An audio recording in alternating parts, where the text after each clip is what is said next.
Wait till you see live, kid. Hey, yo, Nomad Network coming live and direct you special herbs and spices on a Black Friday. And it's taken over 100+ years for something like this to go down, but it finally bloody went down. Guess what, Matt Eberflus? Dude? You're fired! Wow. Honestly, I never heard anything better come out of Vince McMahon's mouth. Triple R, how you feel, my brother? Thank you, Kedz. Feeling good. You know, it was Thanksgiving Day. It was national TV. It was Bears, Lions. But for dinner, we all got some jive ass Flusy. But stick a fork in him because he is no mas going forward. No mas. Head Coach Brown, what can we do for you? Nomad. Boy, oh boy, oh boy. Did I not call it? Did we not call it? There was a whole bunch of non-believers. A whole bunch of people didn't think that it was possible. But as you see on the screen, that man glitched. The locker room betrayed him. After the game, Ryan Poles' head turned into a red turnip. And his days with the Chicago Bears are now history. He glitched in the moment. And I'm going to pass it back to you, kids, for a quick intro. Well, give a little bit of love to those who give us love out there. Thanks for hopping on with us, No Maniacs. It's Crimson, you dig, you out there. Love the fact you out there. Black Diamond's out there with us, too. -1. Hey, what's going on? We forgot one thing. What did we forget? Nick, bang that intro. Oh, yeah.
Welcome to Nomad at Night, starring the one and only Nomad.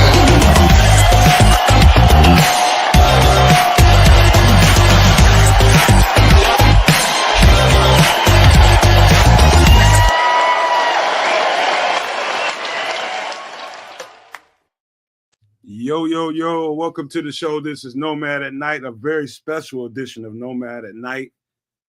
When the unthinkable has occurred, the once thought improbable, impossible, just out of the ordinary, just out of your mind. You're crazy if you think this is going to happen, Nomad. Anybody that thinks the Bears, the mom and pop organization that they are, they won't fire them. They don't know what they're doing.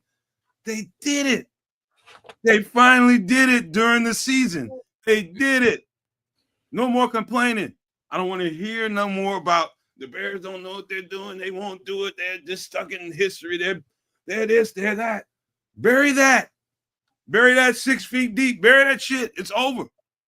They have broken that curse. They've broken that cycle of thinking that you can't fire a coach during the season. A coach can do no wrong during the season. Wait till the off season and do what you got to do. Nope. Too much has happened in the last 24 hours.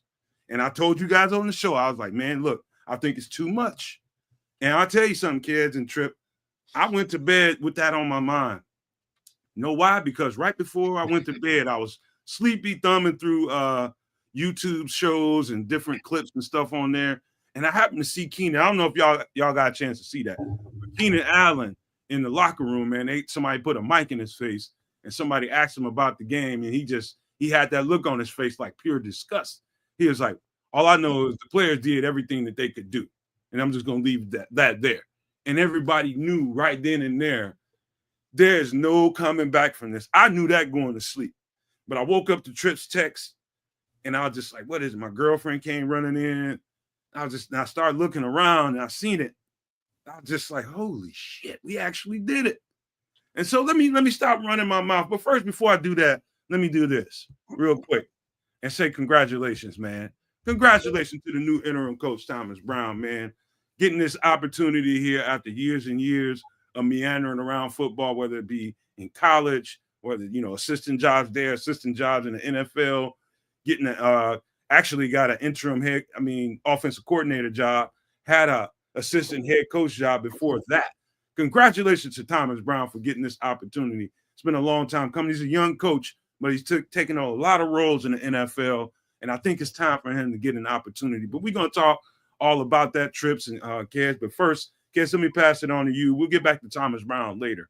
We'll pass it on to you for some pleasantries before we get going. All right. Let me give you guys a little bit of love. I did start out with Black Diamond and Crimson and -1. Who else we got out there? True Rogue Sigma, FFG's with us. What it do, my brother? Jigsaw's out there. Marlon Johnson's out there. Mr. Mayhem, Liberty Outlook, Dave C, my guy, Milan Krautker. How you doing, Milan? Hopefully everything is good. He's another OG Canadian Bears fan. Gotta love that. Oh, yeah.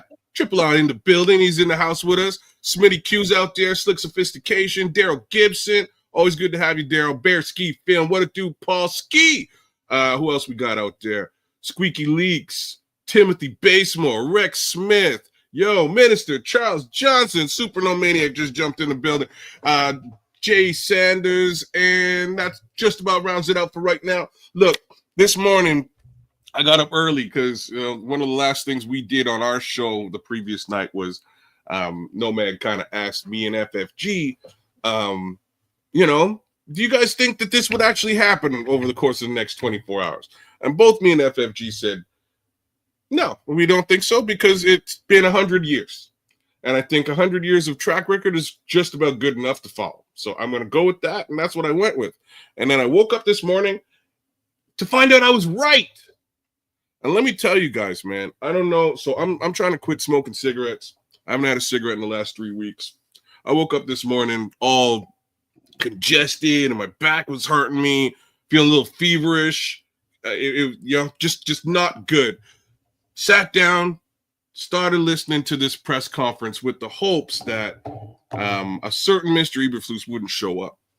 And then there he was, right? So that kind of went on. And I was a little bit mad. Actually, I was fuming mad. You know what I'm saying? Like, I was super mad. That thing came and went. And that was kind of the morning. I watched another couple of podcasts here and there, and folks were like, yeah, it looks like he's going to be here till at least the end of the week, if not the end of the year. But that was me this morning, man. I was super mad. I was down in the dumps, and then midway through the morning, I jumped into Greg Gabriel's podcast right at the end, and Triple R was asking questions about his rabbit, and I cracked a taxidermy joke, and I was having my own little good time. And in any event, somewhere out of the woodwork, the words that he actually got fired came out, and I was like, oh my God, they actually did something. What really jumps out to me in all this, right? Why my spirits weren't super high after they finally decided to cut bait here was because the thing that became the most evident for me was that these two fully grown gentlemen in business positions of note more or less had to wait for Mom and Pop McCaskey to give them to give them the ability to do what everybody on the planet knew they needed to do. Kevin Warren and Ryan Poles, I'm looking for a nice word here. Testicles.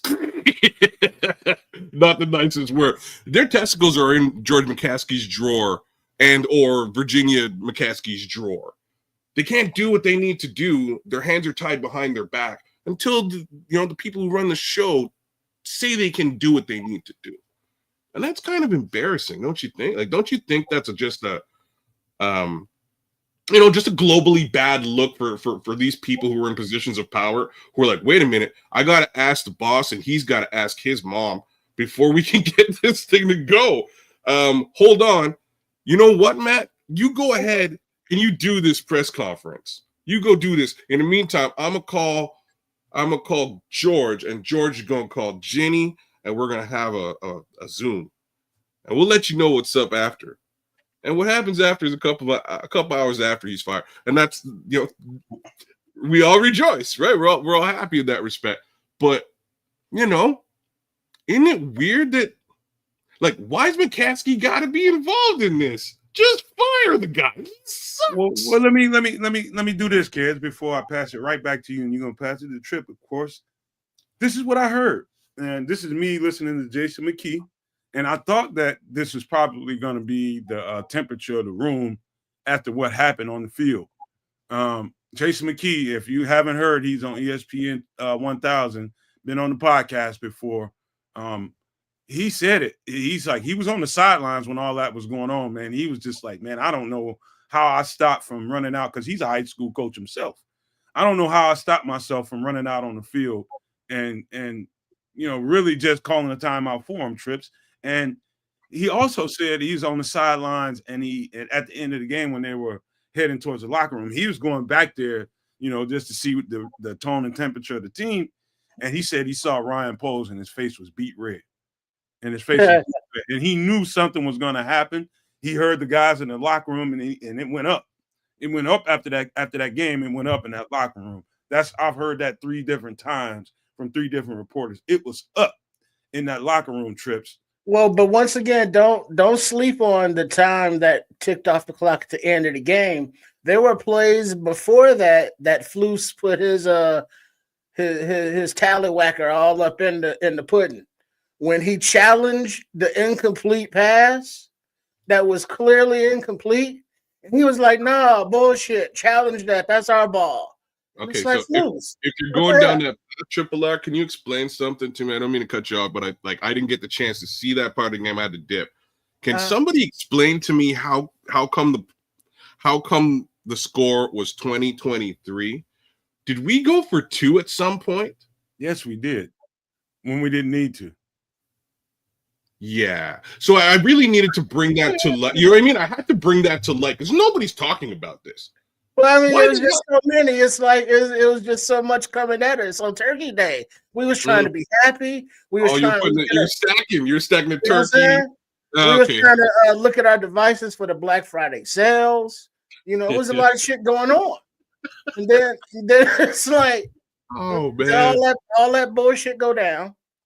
And then, it's like, oh, damn, is he going to be at the press conference? No, they late. Oh, shit, the press conference is delayed, y'all. Oh, what that mean? What that mean? Don't mean shit, because 2 minutes later, there's Flus looking like dead man walking. Talking about, I'm going to leave my cake in my office and go back and eat it later. And all the questions was about, why you think you still got a job, dog? That's probably really what he was thinking about. He was like, oh, my God. I got Oreos or something. You know what's worse? Hey, fellas, you know what's worse than all that? You know what I heard?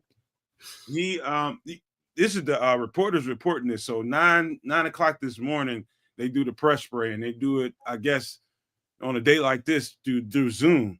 And they let Matt Eberflus go out there and do the press spray, for the team. And he told them, he said, somebody asked him, and I feel confident that I'm going to be the coach of the game in San Francisco. That was all the questions that they asked him. They asked, it was a Zoom meeting, so he wasn't there, IRL, as the kids say. But there was 5 questions, and all the reporters was basically, why you think you still got a job here? In one form or another. Yo, they were raw as all stink. I don't know what else to say. Courtney Cronin, shout outs to Courtney Cronin. Shout outs to Mark Potash. Shout out to Mark Brody. There's certain people there who were down there today and were just like, oh man, who told you were working next Sunday? There was no questions about the game, about decisions. It was like, yeah, that ship has sailed. We missed that boat. So So you and your wife, y'all gonna sell the bees or what? Yeah. Bees gone or bees staying? Who's gonna take over the bees? We don't want to kill bees. Right, who gets the bees? We need to know, because you ain't gonna be here no more. Somebody got to manage the honey. The fact of the matter is, man, I look back and I rewound and I rewound and I rewound. I kept looking, and I finally found an angle to look at Flus and see what his mindset was, and I had to barely. He looked like there's a reason why I made this background. There's a reason why I make this black background, because he actually glitched like a computer chip. He glitched and he froze. It's like he had every answer. It's like in his head, he had every answer for every situation. I thought through this, written them down, I memorized them, I committed the shit to memory. But for this situation, nobody programmed this. Nobody put this on the trips. Nobody put it on. What that is like we all have that inner self that processes things, our own computer chip matrix system, if you will, and we process things sometimes like that. Good coaches process things like that, plan for it ahead of time, so there is not as much processing to do because it's always already planned out. You just go to that option. This dude thinks that he's processing like in microseconds, but that shit is like tick, tock, tick. Oh, he's thinking about other shit. He's thinking about friggin' you know what I mean? Oh, I got chocolate bars in the office. I got strippers. I don't know what he's thinking about, bro. But on the TV on the sidelines of this football game, and he's looking at the same game we looking at. I don't know what he's seeing. He's looking at what we looking at. Trips in his head, the whole thing paused. He just heard Mr. Anderson. Right. He had no fucking answer. You know what I'm saying? He's someplace battling for some shit or some shit. You know what I'm saying? He's doing that matrix shit like, I am not the one. Man, I don't know what's going on. He comes back and it's like, hey, dog. Oh, that decision should have been made like 15, 20 seconds ago. You late. Well, it's just so frustrating. It's like I'm like, surely the referees need to reset the clock or something, right? Because the clock is ticking, and I see that there's a timeout there. So okay. there's something that is not happening that I'm not seeing because the clock is just ticking. That am I drunk? Am I high? Am I drunk and high?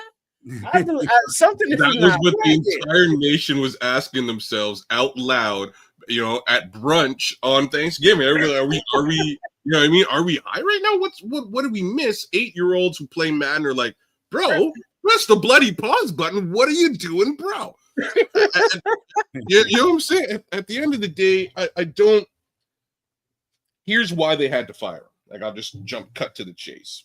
And yeah, it's because he sucks.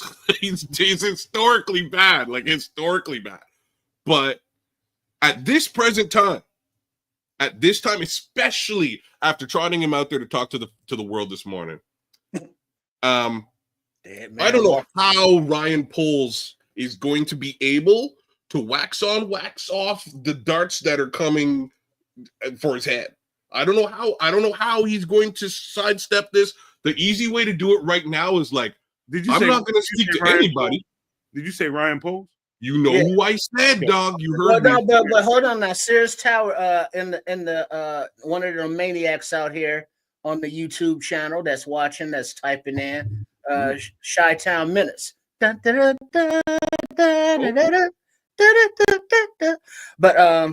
well, that's not Chi-Town, but you know what I'm talking about. But Sears Tower was like, Ryan Paul's been wanting to can Flus since after the Patriots game. And if we remember, Flus was on that list of names given to Ryan Poles by the McCaskey family as one of your head coaches. And then now to tie it all in till today, I saw that, they had a meeting of the Brain Trust, and I use that with air quotes, Brain Trust. President Warren, Poles, and George McCaskey. My motherfucking question is, why does George McCaskey need to be up in this meeting if he was left football operations to football people like I was told? You know what I'm saying? You know what I'm saying? We CC you, dog. Enjoy your weekend with the fam. We'll let you know what's happening. You know what I'm saying? But why you need to be up in this meeting looking at people like you know what I heard, Trips, what I heard from, I think it was, what's the guy's name, man? I think he's a cool ass reporter. I can't think of his name, but I like the guy, man. But he said that, you know, that it was ass backwards. Number one, they let him go out there at 9 o'clock and do the press spray. Number one. Number two, when he got the meeting before he went in front of his staff at 11 something in the morning to tell the staff that he had been relieved of his duties, he met with the owner and he met with Kevin Warren. And so what the fuck? What happened? I think so. Basically, what I think happened in between him doing the press spray, he met with Ryan Poles. They talked somewhere in the hallway, some fucking where. He went to his office. Something happened, but a conversation was had with Ryan Poles. Who knows what occurred between the two of them? And he ended up in the office with the owner and Kevin Warren to finalize the deal. We're gonna remove you from your job, and we're gonna go from here. We're gonna move on. That doesn't seem right. Something. I think there's some something is amiss inside that building. They came out. So Ryan Poles and also Kevin Warren put statements out to the media today. Of course, the stuff that they would say, the complimentary stuff. We thank Ryan Poles Matt Eberflus for what he did, and We're gonna move in another direction, and so did Kevin Warren right behind Ryan Poles. And so I think the next question we got to ask is, you know, we could be just reading into a whole bunch of nothing, fellas, but you know, that doesn't seem quite right. Why let him go out there and do the press spray, and then when he gets the meeting to get the announcement that he was going to be let go, why ain't Ryan Poles in that meeting? I think this is the next question we need to answer, kids. I don't know what we could be reading into that a bit much, but it could be a whole bunch of nothing. But what do you think? I don't know. I don't know. I'm not sure what to think of this. I'm slowly being pushed to be very skeptical of Ryan Poles and his decisions. Like it's so terrible for me to say that, because I've been a staunch supporter of Ryan Poles and everything he's done for quite some time.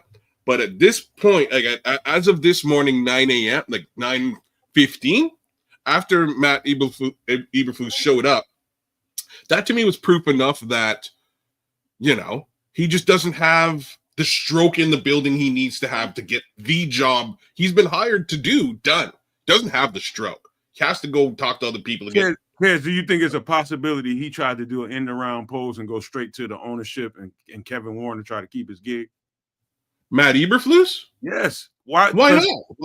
Bro, you pull out all the stops, right? So if you know you're probably going to get fired, you pull out all the stops. You just like you said he might do this weekend to win this football game, which he clearly didn't do. But you know what I mean? If your job is on the line, you pull out all the stops. You do what you go and you kiss the 100-year-old lady. You know what I mean? You do what you need to do to get into good graces and good favor. End of the day, he's historically bad. He's bad at a level that the entire nation got to look at it and watch it yesterday and go, wait a minute, this guy real bad. You know what I mean? Like everybody, you got a turkey leg in your mouth, and like, how come this guy's so bad? I can do this. You know what I mean? I can do this. I tell you this. It looked like Ryan Poles is in a situation that he is saddled with Flus, and that Flus is not his choice. And that Flus got a godfather in the name of McCaskey, because, you know, they got Trace Armstrong in common as agents and all that bullshit. And it's like, George McCaskey, I get that he's the owner of the team, signs all the checks, yeah, but that's not the point. The point is, hey, he told us he is a fan. He don't know shit about football. He was going to hire football people to make football decisions. That means he don't need to be up in there discussing shit. They tell him what they decided. He go, okay. And if the media ask him, he was like, hey, my football people, they made some football decisions. That's what I hired him for. Now let me go on back here and spend some more of this money for the holidays. So it looks like Poles, who, if I'm correct, if from what we're piecing together from the Drama Ballers Hallis Hall edition, hired Thomas Brown to be the passing coordinator while Flus hired Waldron. And so Thomas Brown, took the job, and Poles was like, look, dog, from what we've seen at Flus, that motherfucker ain't gonna be here that long. We gonna promote you, and so you just lay back in the cut. And he was like, cool. And then Waldron did what he do, looking all goofy and shit, shaking, not knowing what the fuck is going on, like he was a rookie after he done had 3 years of experience in the goddamn league. And it's like, dude, what were you doing in Seattle, for fuck's sake? And so like Flus was like, damn, another one of my little punk ass minions went down. Damn, this Ninja Brown coming up. I don't like that. I don't like that at all. And then he doing his glitch thing, and then Pose is like, see, Brown, told you, dog. Told you, we got you. And so he was like, Flus, you out of here. And he was like, no, I ain't out of here, man. Fuck you. Now I'm calling George. He's like, call him. Do what you got to do. And then so he was like, yeah, but I got my presser. He was like, handle your business, whatever. That's why Flus was looking all shook on the presser. He was looking pale like a motherfucker, like more than normal. And it was like, something just sucked all the blood out of him. And I think that was Pole sitting there. It's like, yeah, Brown, go ahead and start measuring the drapes and shit, dog. You good. And then George pulled up, and he was like, what's going on, Matt? It was like, Poles want to fire me. And Warren's sitting there like, yeah, I think we both want to fire you. And then George was like, well, you did kind of shit the bed, and we are kind of getting negative feedback on our open channels of the public communication. Yeah, but yeah, you got to go, Matt. And then he was out of there. And then it's like, Brown, there's like, you've been working with our rookie quarterback. You've been overcoming. Well, no, that's getting ahead. But yeah, that's what happened. I think that's what went down in Hallis Hall. All right, so hold on, kids. I know you ready. We all full of it right now. Look, the bottom line is, remember, and I keep saying this, and I hate to keep saying it because it's gonna sound like I'm on a, trying to jump on a horse and do a victory lap. No, it's not that. But I said it the whole time since we was in the coaching carousel. I think those moves that they made were particular, and they wanted to make sure we had people inside that building to back up Matt Eberflus in case this shit didn't go well. Because all the writing on the wall was they probably should have let Matt Eberflus. You just keep teeing this up for me. You go, bro. You go. You tee this up. Go ahead, y'all. You can go ahead. No, you're doing your thing. You're sounding real good with it too, man. You tee me up, man. I don't need to do it. You can go ahead. Everybody. All right. Because I have to do this, and this is something I've been waiting to do for a little while since I've seen it. So let me just show this here. And I'm going to read this to you guys, and then I'm going to play this little clip if that's all right. It's only a minute long. I may have to pause in between. I may have to pause in between, but we are going to start with me reading this. This is from a young quarterback you guys may be familiar with. His name is Robert Griffin III. The Chicago Bears aren't breaking the cycle. They're repeating it. I tried to tell you. You didn't want to hear the truth. Ryan Poles, you should have moved on from Eberflus instead of making Caleb Williams the third straight QB with a coach on the hot seat. Now look at you. So I'm going to play this here, and just so that we get an understanding of his level of understanding of this situation and how far around the bend he went to basically repeat the cycle. But like when RG3 comes out, you heard it. Yeah. Okay. What are your like? Don't you think like your particular Bears feels different than maybe the previous Bears? Like that's how we feel outside looking in. It's like, hey, this is a brand new building almost. Does it feel like that in there? And obviously you weren't there beforehand, but does it feel like you and Eberflus's culture is because at the end of the last season, it feels like okay, the culture is kind of settling in, team settling in. You guys. So he's going to answer this question here momentarily and give you just an understanding of where his mindset at. Basically, his mindset is screw the learnings and knowledge of the past that has been of all the things that have transpired before me. I'm here now. I'm going to do this my way. And here we go. guys feel that, obviously? Yeah, it pisses me off a little bit, to be honest with you, because we were hired to break a cycle. The same thing when I was in Kansas City. Coach Reed, all of us were brought there to break a cycle, and we did. And no one talks about those days anymore. It's all about what they are right now. So I really believe we're about to break this cycle and get this city in a really good situation and win a lot of games. So the past is the past. Like, I don't worry about that at all. It's about where we're going. Okay. Well, a lot of people are just Right. So in that, ain't it? say what? That's about the end of that video, ain't it? Yeah. That's I'm getting rid of it there. That's the video. That's really all that I wanted to put out. But I wanted you guys to all understand that it's, first off, he's well aware of the historical leanings and the historical knowledge. He just doesn't give a shit. Okay? And that drives me nuts because anybody with half a brain knew Eberflus needed to be gone the minute you made the Justin Fields decision. And this is coming from a guy who was like, keep Justin Fields, let's haul. Let's do that thing. Forget it. Keep it. Keep Eberflus. That's me. That's what I was saying. Even knowing how bad Eberflus was. Kids, one time, well, I will say this, man. Here's the thing, man. And I believe I thought that kids, I believe that even though I was probably the biggest flu supporter of us all out of the bunch for sure, by far. And I feel like everybody needs to be given some leeway. I mean, as far as polls goes, I think he needs to be given some leeway. It was his prerogative to bring in a coach or to keep a coach, right? Even though a whole lot of people, everybody thinks they know how to do your fucking job. You the one got to do your fucking job. Everybody thinks they knows how to do your fucking job.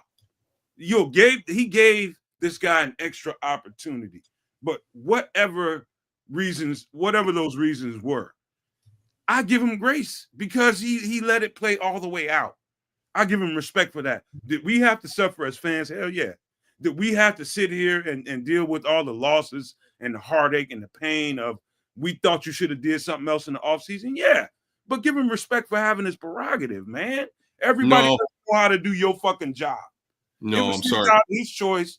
He made the choice eventually to let Matt Eberflus go. He made the choice to keep him and get him into the season. I guarantee you this, kids. Like a few weeks ago, people were praising Matt Eberflus. People were praising the shit out of him, and he looked comfortable. Caleb was rolling. We were winning games. Nobody wants to say shit about Matt Eberflus. Nobody. He's lost the last 6 games. So which weeks are you talking about? That's probably when they won that first 4, dog. Yes. So were those first 4 really? Hear not on one Matt Eberflus conversation other than maybe we did get it right. I mean, people like the real ones knew is like, yeah, wait till we play somebody, when the shit go down.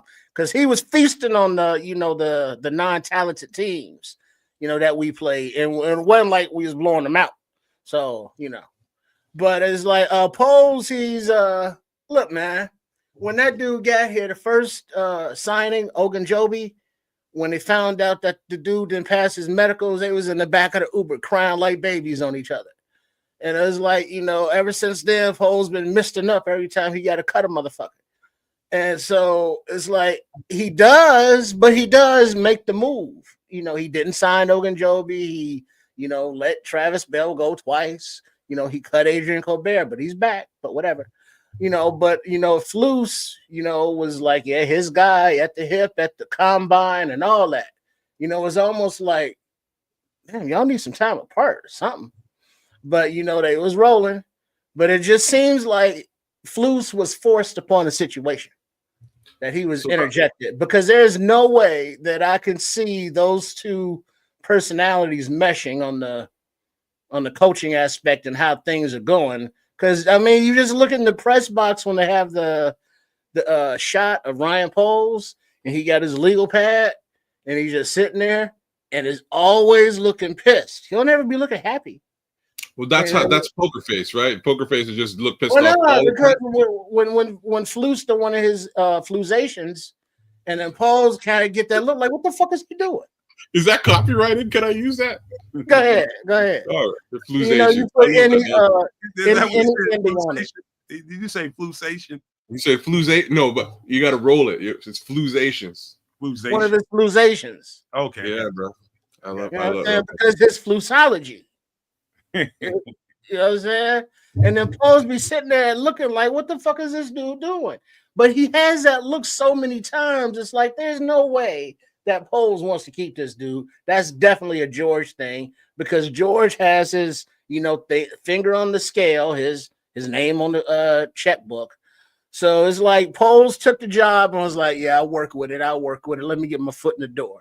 Now he got his foot in the door. He done got rookie quarterback Caleb Williams, who's looking good. And now he done got his head coach now, interim. Does he get to hire another one? If he does, who hires it? George? What does Brown have to do for you to retain the head coaching position? Does he make George go, okay, I like him, sign off, and now it's that Poles guy? Or how does that shit work? We don't know. But yeah, for right now, it's like Flus is gone for fuck's sake. Let's go. Let's go. You know what I mean? So there is an upside to all of this. The downside is obviously the two guys who are left in the building. I don't think, unfortunately, between the two of them, that we have much of a shot in hell. And I'm talking about Ryan Poles right now, and I'm talking about Kevin Warren. So maybe from what the chat is saying, from what a lot of folks are saying, they're kind of saying that Kevin Warren was instrumental in getting this deal done. Like, listen to us. We're like, yeah, go Kevin Warren, do this deal, get this dude the hell out the door. But I think this is what he did. And if he was instrumental, Kevin, I take back all the negative things I've said about you, because I've definitely said that you are just a guy in a job who's found two patsies that he can take advantage of, and I would do the same damn thing. But before you go, I'm just getting excited because now that the Flus is on the loose for good, we get to see Thomas Brown, do his thing as a leader of men and continue to develop our rookie quarterback as much as the goddamn offensive line will allow, and now we get to see a non-vanilla defense because defensive coordinator Eric Washington is going to be allowed to do the defensive coordinating.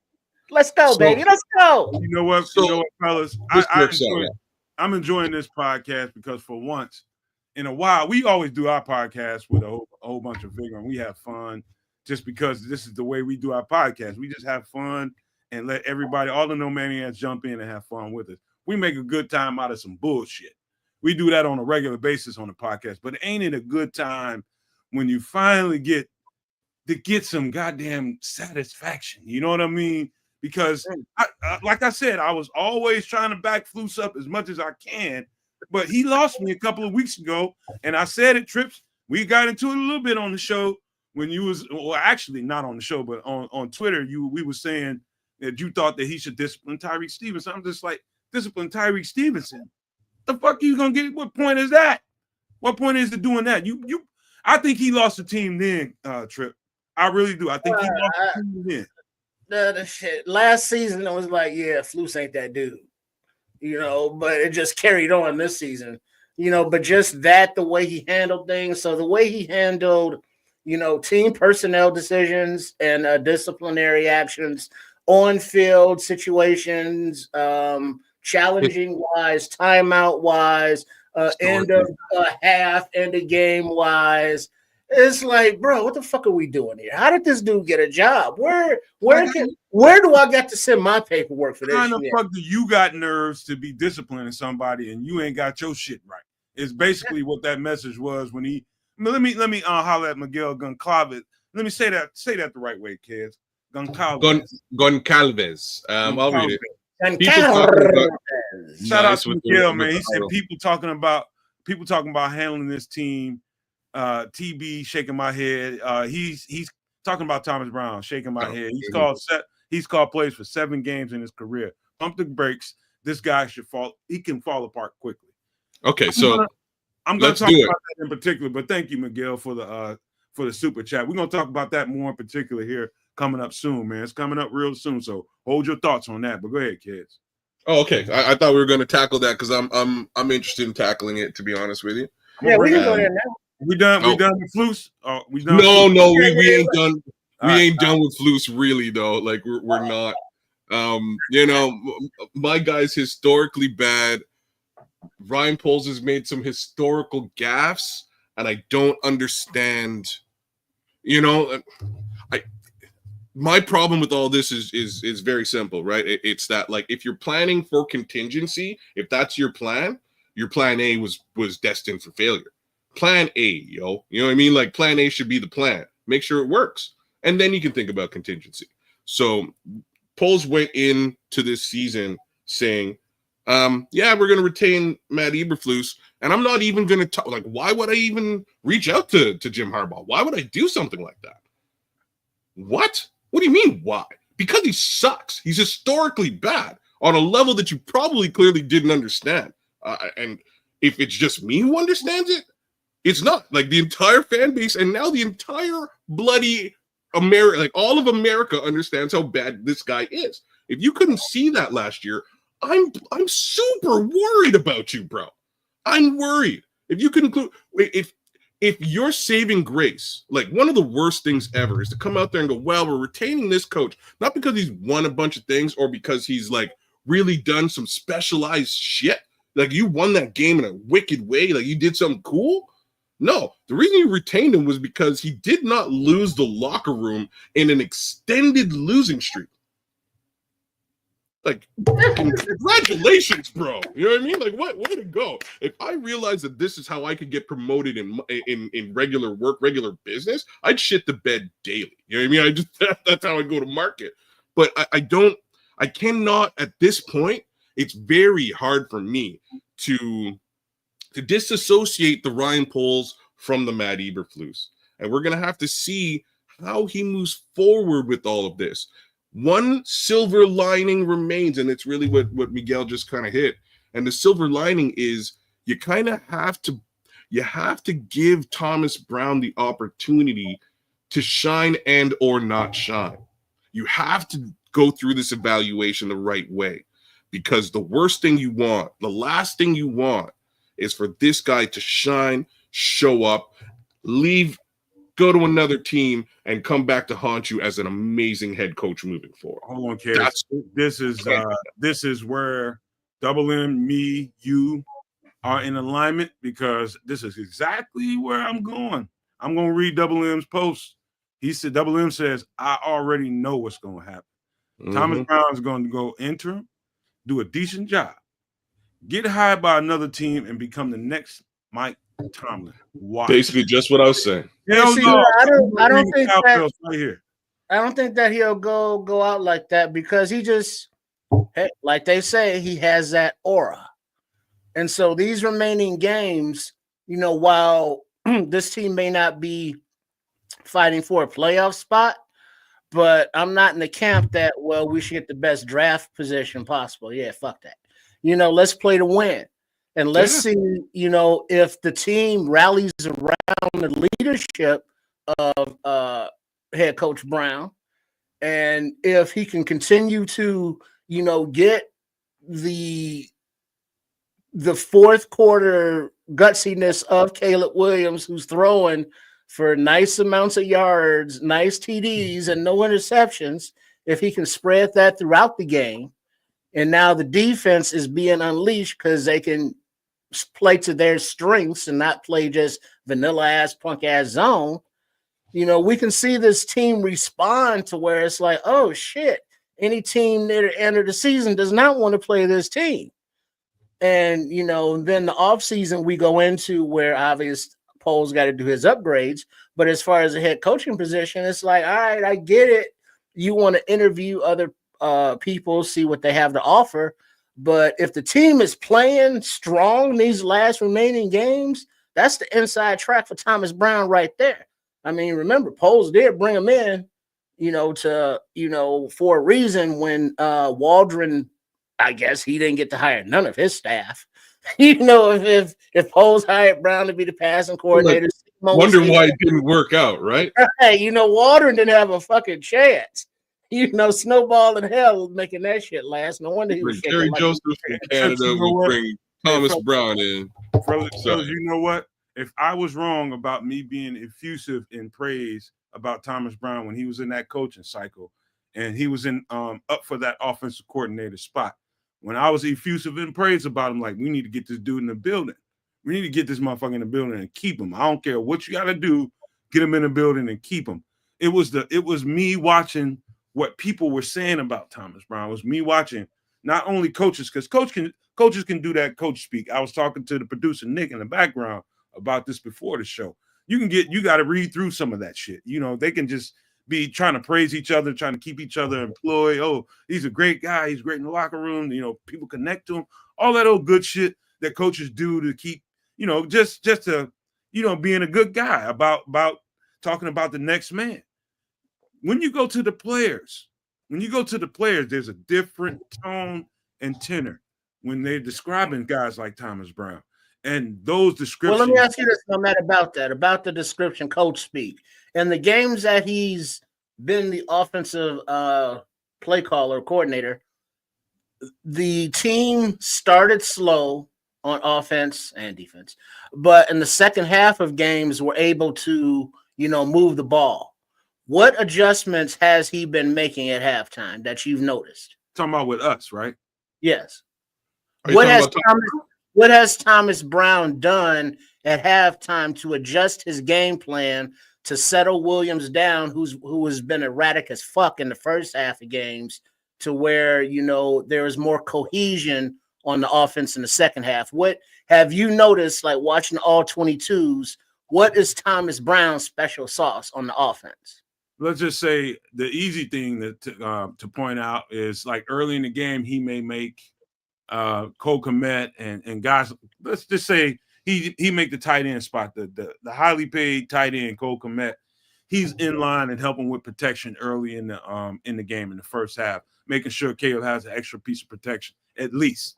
And later in the game, when he gets into the second half, he makes Cole Kmet live. So if you notice, you see early in games, Cole Kmet's not involved. And then during the second half, they kind of loosen him up and slide him out on routes. You can see that real clear on the all 22. He's using him to make sure Caleb gets early extra protection, to make sure he gets a comfortable pocket and make sure he gets time to get into some kind of rhythm. And then in the second half, he'll use him as a live piece instead of having him inline blocking. He'll have him inline and block, but then slide him out on different formations and different routes. That's pretty clear on the all 22. So early in the game, when everybody's complaining about no Cole Kmet's not a part of the game plan, he'll go and look at that shit at halftime and then make Cole Kmet a live piece. That's one thing that I would say, and that's just right off the top of my head that I see on all 22. Well, right on. Honestly, this past game was eye-opening, right? So I haven't got the chance to really see the better part of that second half. I left just after halftime, right? And at halftime, I was given the box score, and I think there was 56 yards of offense, period. So by second half, they turned this game into a winnable football game. And you have to give Thomas Brown some level of respect for doing exactly that. So I give him a little bit of props for it. And I said it before I left. I was like, yo, this is a two touchdown game. This game is not out of reach by any stretch of the imagination. They can pull this back if the proper adjustments are put into place. And he seemed to put them into place. I only have one issue with Thomas Brown at present. And I'm even going to say that, you know, there's been a little bit of questions about Chris Morgan in the chat here today. I'm going to have to say that since Thomas Brown has taken over, the offensive line has played a wee bit better. I don't know what that is about. Kedz, easily detectable on all 22. Easy. Okay. Makes sense to me. Maybe they like him. I don't know what it is, but they seem to be working out quite well as of late. I think Chris Morgan may just, you know, it might have just been a situation where nobody liked Shane Waldron. You know what I mean? Like, it could be as simple as that. But I think Thomas Brown has gelled well with the offensive line as well as the rest of the offense, and he can make pretty quick adjustments going into the second half. The issues I have with Thomas Brown is the beginning of the game. Starting out, things are super slow and ugly. The other part to all of this is the run game, right? So the one thing I'm going to give him mad respect for here is the fact that at some point he must have said to Caleb, look, it's okay to run the bloody football. Just run the ball when things look a little shaky. Go run the football, man. Pick up a first down if you can. Just go and do it.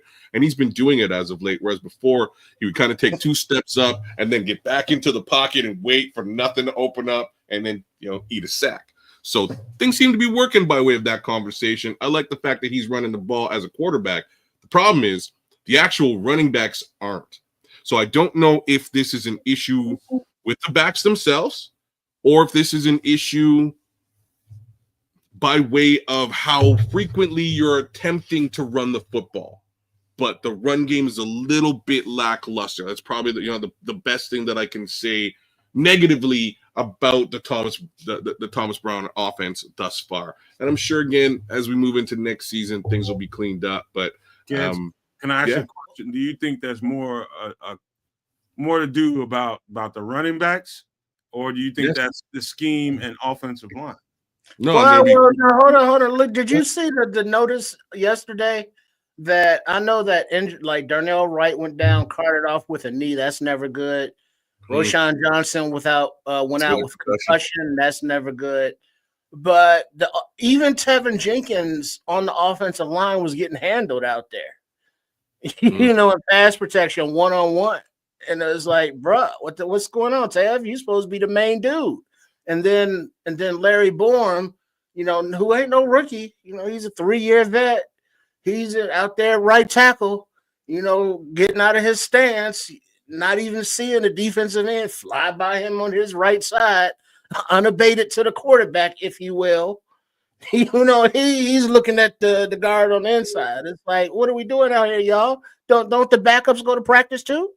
Do they run the same plays as the starters? What's happening out here, y'all? I don't know. Like, he got blown past a couple of times. Same with who was on the other side? It wasn't Braxton. I'm not sure if it was Braxton or if it was Matt Pryor, but it was even in those situations. Fine. My beef with the Lions game was really run game. Something we haven't been utilizing the right way. And I'll be completely frank here one more time.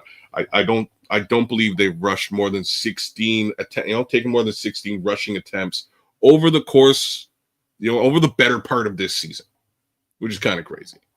Right. So I don't know. I think the rushing attempts need to be up. Nomad, to answer your question, I actually do think it's the running backs. I'll be completely frank here. I don't. You've said it yourself. Roshan is average at best, and I just don't think I don't think DeAndre Swift is the back we need in this city. Like I hate to say it out loud, but here I am doing it. But I don't think he is. He's. I think we need if he is signed. I think we need another back on top of him. No question about it, man. Hey, look, I look at the dysfunctionality of the offense in the first half, and I see several things going on. Number one, they misjudged the depth of the offensive line. Hang that on poles. They hang that one on poles. They didn't do enough in the offseason. And, if you want me to complain about some shit, I can complain about what they did in the draft and what I thought they should do in the draft. But that's just a whole other ball game. That's a whole ball of wax. You're talking about a GM that gets paid to do what the fuck he does, and a coach that's helping him versus a guy that's doing a podcast that used to play football. All I can do is offer you my opinion. And I felt like we needed, if we were going to get another quarterback, whether or not we was going to get another quarterback, I thought that the capital we had would have been better spent on the offensive line first. And then if we found a special piece, get a receiver late, great. Get him a connected a receiver that can connect with him and really make some hay with that guy. But then not pour our money into, you know what? Let me stop right there, because that's a whole other podcast, man. Because let's talk about what's in front of us. And the fact is, I think this guy on the screen, I believe in this guy. There's no real anything that I can really hang my hat on other than what I've heard about Thomas Brown and what I've seen.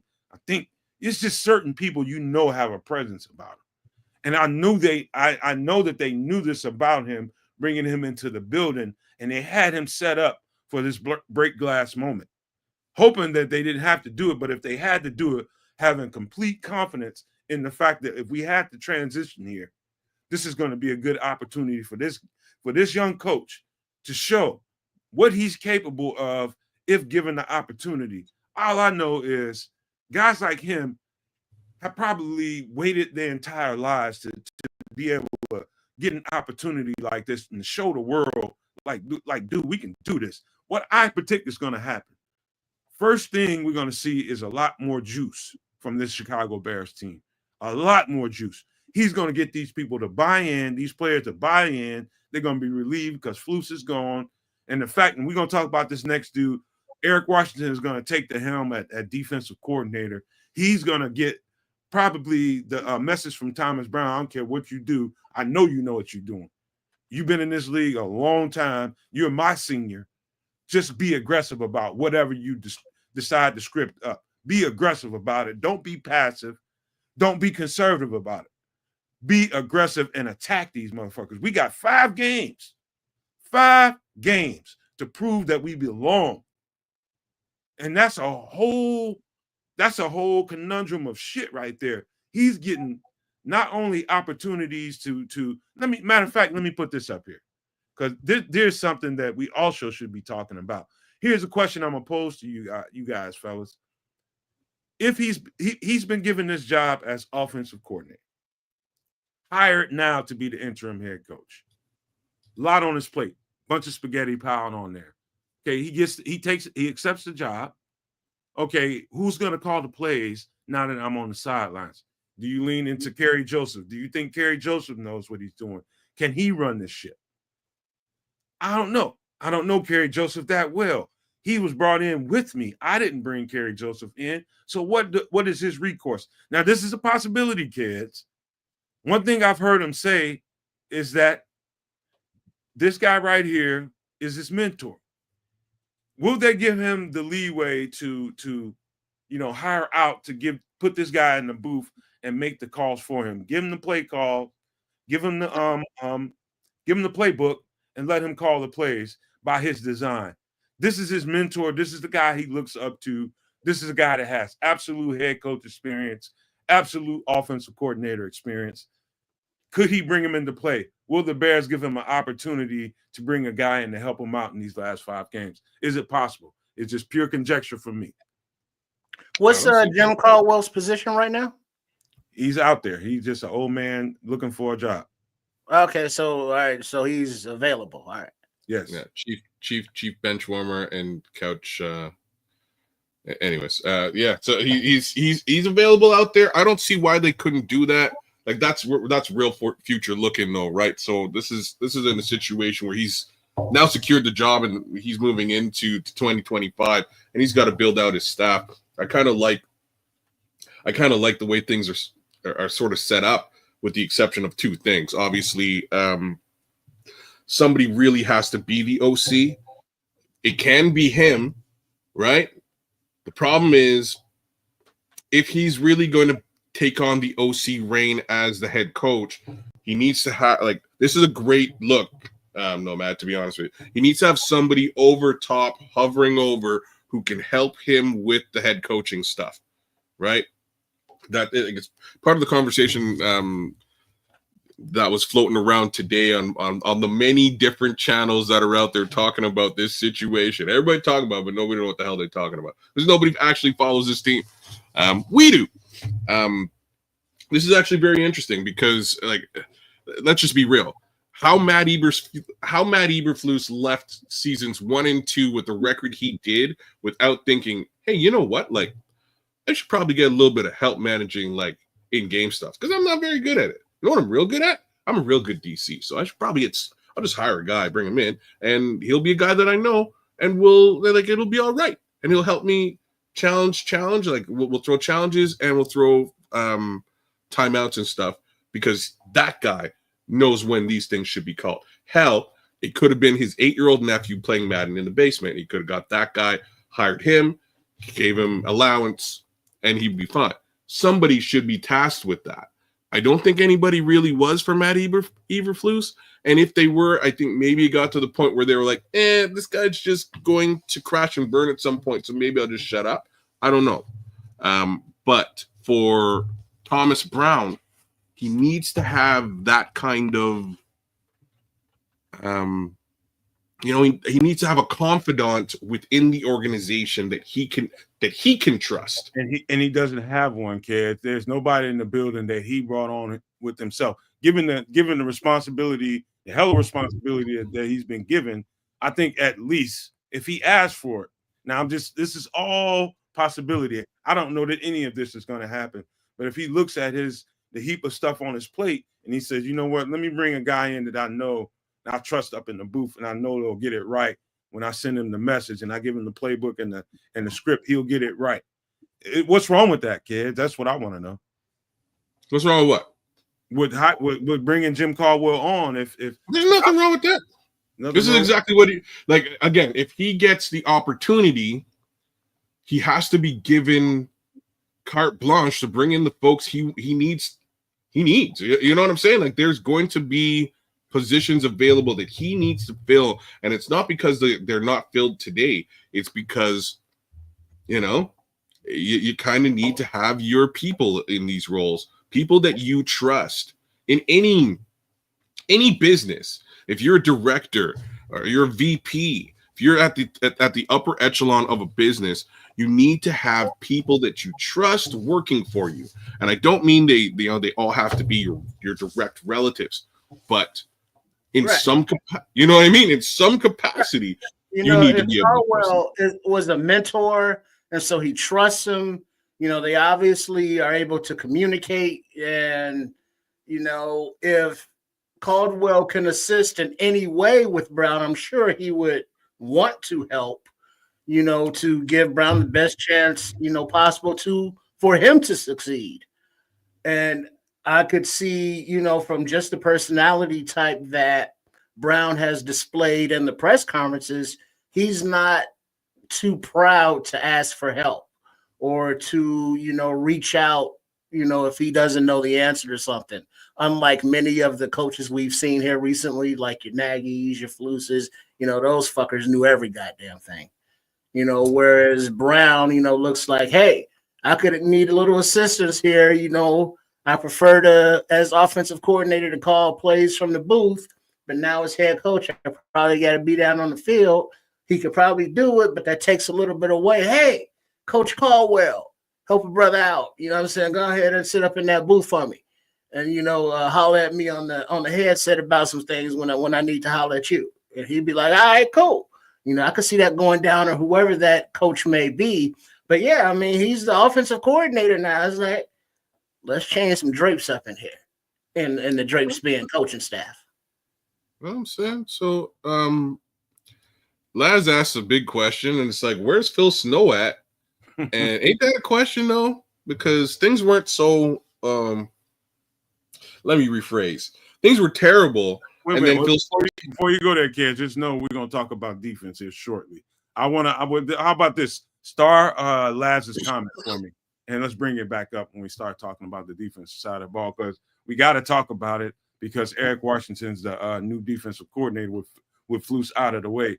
But to continue the Jim Caldwell conversation, the question is, how does that look to a guy that's being given the ultimate opportunity to take him with his job? Let me clarify your ask now, right? So are you asking whether they would be interested in bringing on a Jim Caldwell next week? The question is, will they give Thomas Brown the leeway to do it? No chance in hell, no. Sorry. You said that yesterday before Flus got fired. There's no chance. I say that all the time. I say on a regular basis. And you know why I say it? You know why I say that? Because there's no precedent. No, it's not. It's less to do with precedent. It has to do with like a sarcastic cosmic jinx. That if I basically say there's no way in hell this is gonna happen, and it happens, I love being wrong. I got no problem being wrong. Matt Eberflus is fired. Worked out well for me. You know what I'm saying? It's literally a cosmic a universal cosmic jinx. So I'll put that out there now. I don't think that they're going to allow Thomas Brown to bring on anybody, and let alone Jim Caldwell, but anybody additional into the coaching staff to round it out. You think even if he asked, you think they'd turn him down? Wait a minute. Slow down, kids. I don't know how they do shit in Canada, but damn. Cosmic jinx. I mean, Flus, at least he had like a body in the offensive coordinator position, whether it be Waldron or Getz or whoever, and then he was still the head coach. Then he still had a body in the defensive coordinator position, Washington Williams. But now you expecting Thomas Brown to move up from the offensive coordinator to take the vacated seat of the head coach and not fill the offensive coordinator seat. Now he got to sit his ass on both of them seats. Was he supposed to put one cheek in each? You know what I'm saying? He don't get no help. He can't bring. He's the head coach. God damn it! Listen to me.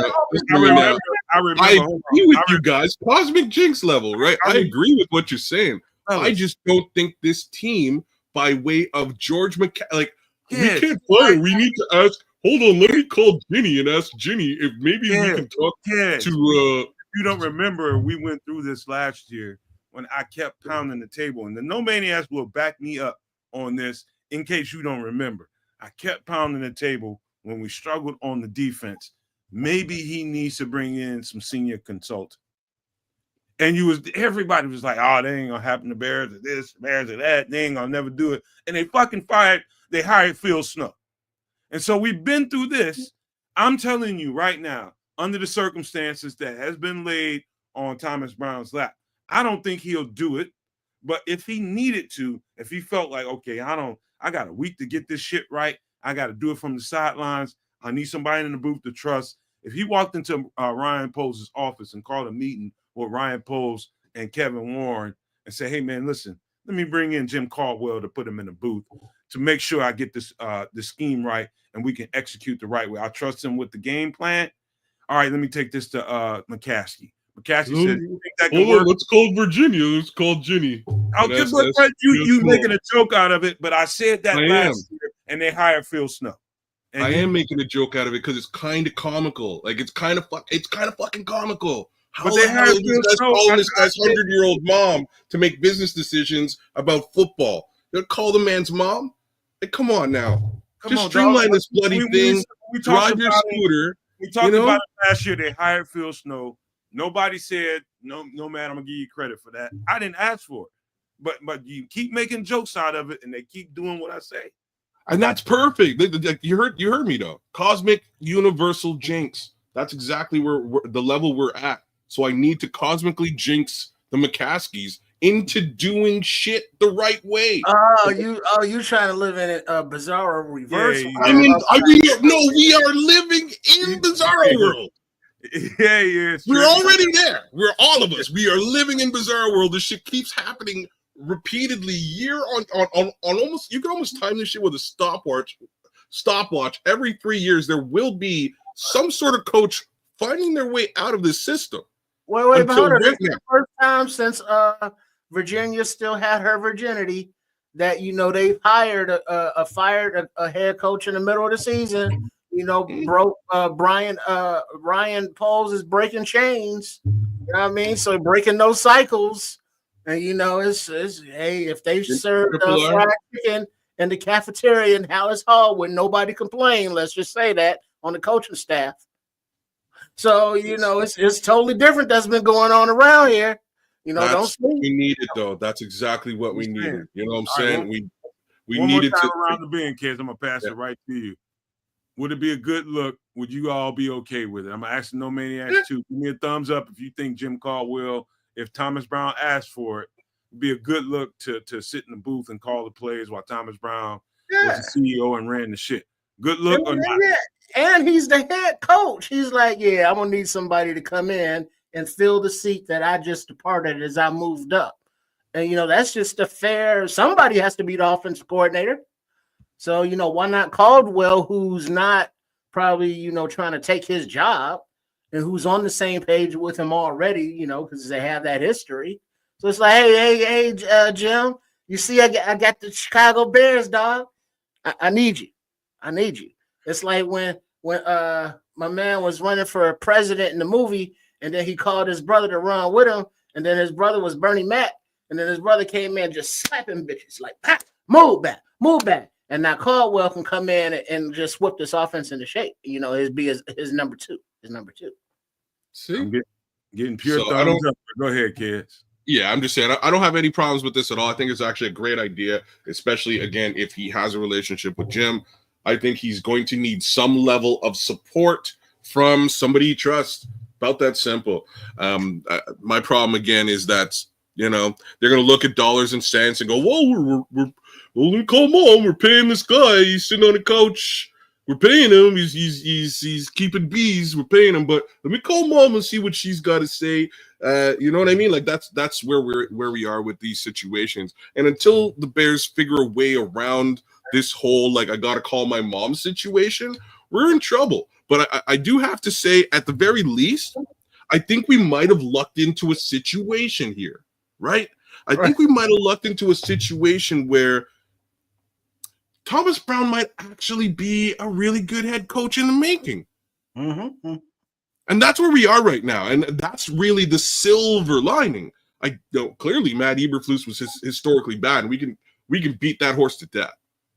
But the upside here is giving this young man a chance and an opportunity to grow into what he's about to grow into anyways, whether it's with the Bears or not. But most importantly, giving the Bears the opportunity to actually evaluate the guy in his first head coaching foray. And that's huge. If they see what they need to see from Thomas Brown, I think the future may look a little bit brighter for the Bears than ever before. Why? Because he's already connecting with the quarterback, and the quarterback is going to go back to Ryan Poles because they have a relationship. That relationship just got better and closer because the guy in between the relationship is gone. So he's going to go to Ryan at some point, depending on how things work out over the course of the next 5 games, and say, dude, this guy's really good. He's got an aura. I like the plays he calls for me. And you know what, kids? And before you go, Trips, it's not that I don't think because the next man up is quite possibly and probably going to be Kerry Joseph. Who else is he going to put in that booth unless he just picks up somebody and says, you know what, I trust you with the play call. Some random position coach on the offense. Could be a receiver coach. I don't know. But it seems like Kerry Joseph is the likely next choice, to really step up into that role. If he's forced to do that, Kerry Joseph, I've seen a lot of coaches that don't have experience doing stuff like that. And then they get into the spot and they naturally just gravitate to it, or they just meet the moment for whatever reason. But if they don't allow him to get somebody from the outside to call this shit, he's going to Kerry Joseph's the next guy up. Well, it'll either be, they'll domino forward, Kerry Joseph come up. But, Caldwell, he ain't doing shit. He ain't got no job. You know what I mean? He can go on back to the league and, he can be the passing game coordinator or something like that. You know what I mean? He's not trying to be head coach or be the offensive coordinator. He's just trying to get back in the league and help out a little bit, be around, the pads popping, put his brain back to work, like coaches do. Oh, and the movie is Head of State when Chris Rock was running for president. That's the movie. Yeah, with Bernie Mac. You're right. And he had to call his brother to run for vice president with him. And so, Thomas Brown probably could use, a brother up in there, to help, do his thing.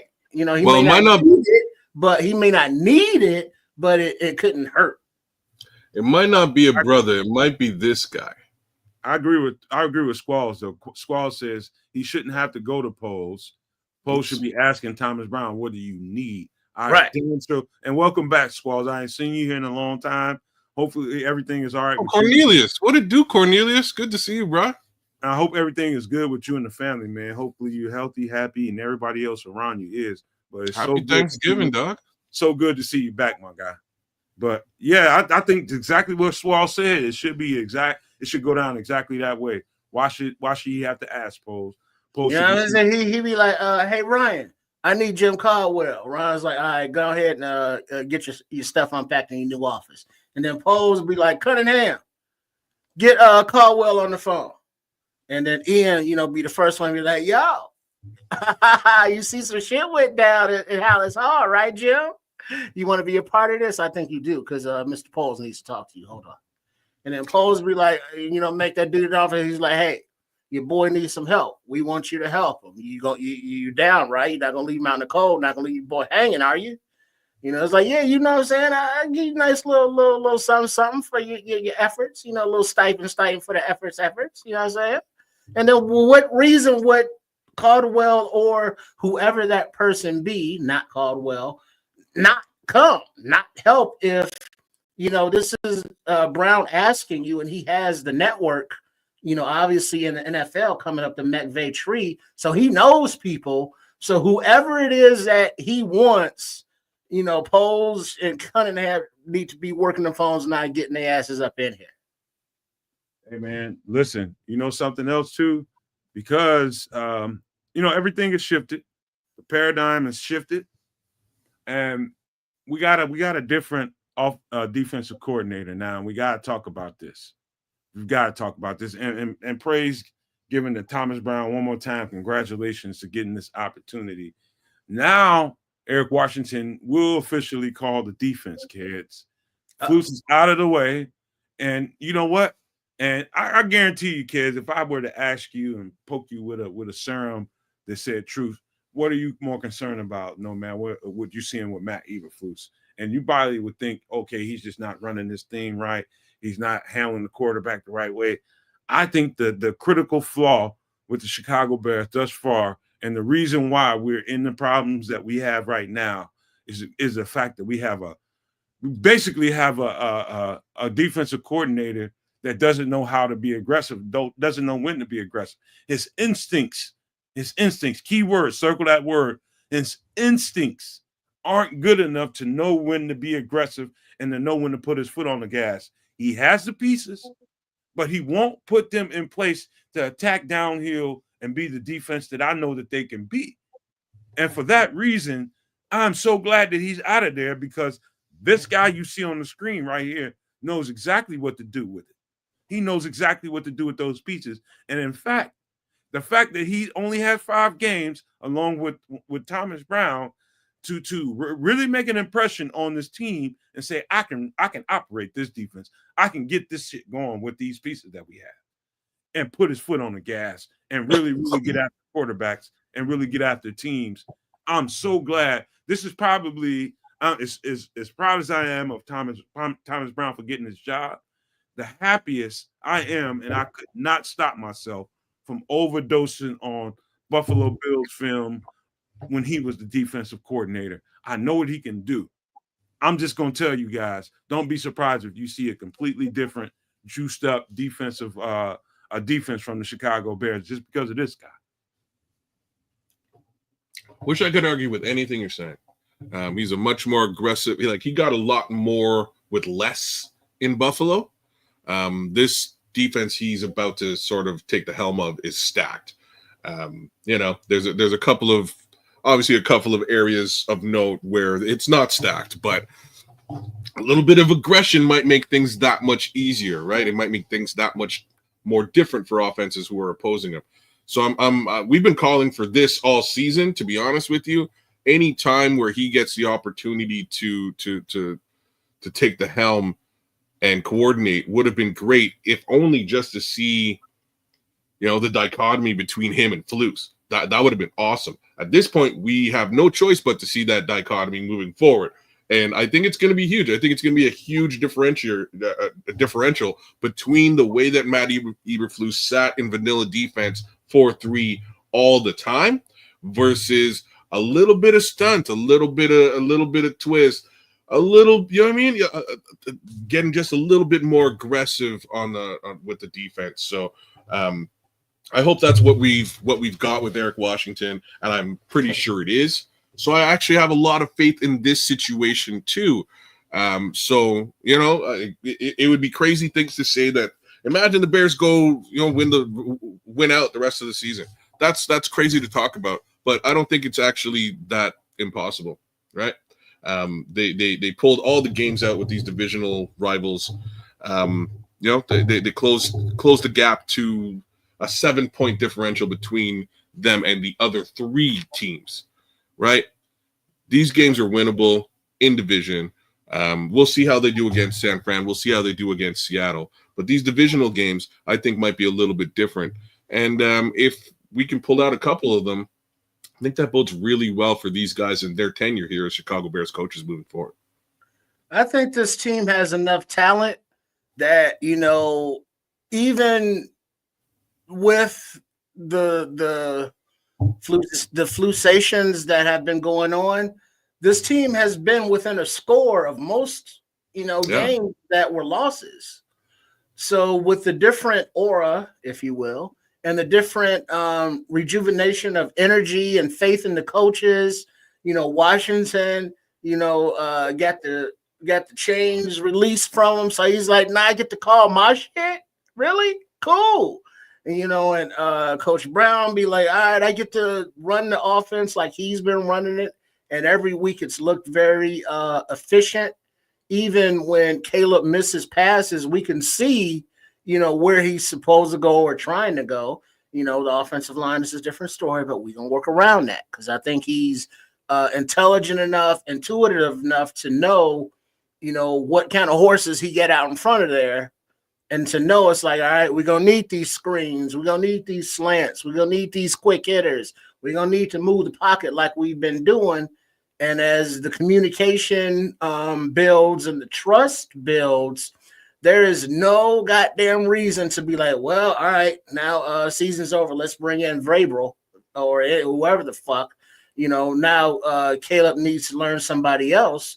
But if this team can go out the rest of this season and kind of victorious, especially if one of those is the Green Bay game, and shit, that get the dust flowing and blown out for Virginia. And George be like, oh shit, he beat Green Bay. Maybe we should bring this fool back up in here. So, that may be just the only game that he has to win, even though I prefer all 5. But yeah, I mean, there's no need to bring in another guy if we can have this team play like this team we believe that this team is, and that from the words from the locker room that they believe that they are. So, the future is just got a little brighter, even though it got a little darker. It didn't get darker. The immediate future of this season got a little bit darker, yeah. But that was kind of where we were at with the loss. So moving forward, I mean, it got brighter, but it got darker because it got brown. But it's definitely brighter. I mean, the talent was being wasted by Flus's, incompetence in the play calling, by his incompetence and the situational stuff that we've already been through. But this team has enough talent that if you let them be the dogs that they are, it's time to eat. See, go ahead. Let me say this, man, and I mean this with all my sincerity. Somebody just mentioned, and I get so busy speaking and hosting this podcast and trying to be a good co-host at the same time. I forget who says what in the chat all the time, but somebody just mentioned, I think it was Cornelius, that said you shouldn't, basically Thomas Brown shouldn't have to go to Poles and say, this is what I need. Poles should go to him and say, or do you need something? Same thing here. Do you guys agree with we need a fat boy who can really hold up in the run? He doesn't have to be a specifically great player. All he needs is a solid anchor and can really hold it down in the run game and be a space eater and allow these guys, the linebackers and everybody else, to play clean behind him. The run game is an issue. And we didn't fill the roster with the pieces that we needed. We need an extra body or two, big guys, or just a big girthy guy to really be a space eater, and we didn't do that. And I don't know that was Eric Washington's prerogative. I think that was Matt Eberflus's prerogative eventually at the end. And if it comes down to Poles going in those rooms and saying, hey, guys, what do you need?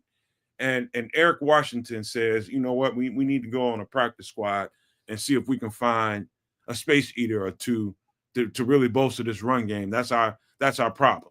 You know, if we can get it going, stop guys in the run game and let these guys play around them, you know, I think we got something. And if he says that, kids, if he says that to Bowles, we need to go and find the guy somewhere. I think this late in the season, there's guys on practice squads, and that's going to be a whole other show that I'll show you guys, that there are guys on people's practice squads that have deep defensive fronts and just have guys sitting there. There's a guy in particular, a 3-tech, that has nothing to do with this conversation about big girthy guys, but there's a 3-tech that I talked about loudly in the pre-draft process about, you know, this is a guy I thought he was the probably second or third best 3-tech in the draft, that he got drafted 7th and ended up on the Texans squad, but then got picked up by the Patriots. And I think in October, we're going to talk about that particular player. Just don't go nowhere, no maniacs. I think that's going to be a good conversation too. But if he goes to polls and say, this is what we need a girthy guy to help in the run game, how do you feel about that? I feel this season is somewhat over by way of free agency. I don't see Poles wheeling and dealing and making moves now post the free agency deadline. I just don't. This is practice squad. You can pick up a guy, drop a guy in a second. You could, and that really begs the question, you know, what level of human being are we pulling off of a practice squad, right? Like, are we really pulling somebody who's going to come onto the team and be able to be effective in stopping the run, or what? Like, what are we really doing, poaching a guy off a practice squad with 5 games left to go in the season, and you just fired your head coach? You know what I mean? Like, it's just a weird time to it's what you've identified as a clear and obvious hole in the situation we have, minus Billings. No question. These guys had Detroit ran down our throats like 140 yards in two quarters, right? Like, you're bang on, but I don't see Ryan Poles looking at any level of free agency right now to attack or manage anything. I just don't. Well, come on now. That's kind of in his job description. Always make the team better if the opportunity presents itself with the right player. And if there's a defense like the Texans, who are pretty deep on their defensive line, if I'm not mistaken, you know, there could be a guy on the practice squad who's just blocked. You know, he would, you know, start or at least play, be in the rotation in the league, but Texans are deep, you know. So if he can identify any player like that at any position, it's like, yeah, he's going to be like, look, whoever is on the bubble or has to go, be like, yeah, we saw what you had and you didn't measure up, you know, deuces. He might shed a tear, need some Kleenex or whatever the fuck.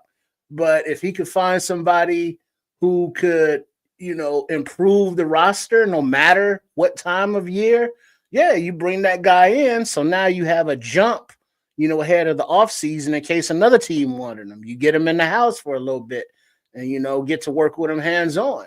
So if the opportunity presents itself and he doesn't make a move, yeah, then there's a problem, because then he's not doing his job. Okay. Well, let me point to this. Can you guys see what I have on the screen? Because I don't know. Y'all gotta let me know if you see it. This practice squad chart. Make it a little bigger if you can. If I can, let me see. I don't know if I can, Trips. I think this is just, you know, read it out because we can see it. Just right. So right now we got let me look. Alex Barrett, he's not a big pluggy guy. Sean White, Nestor J. Severa, he's not too big.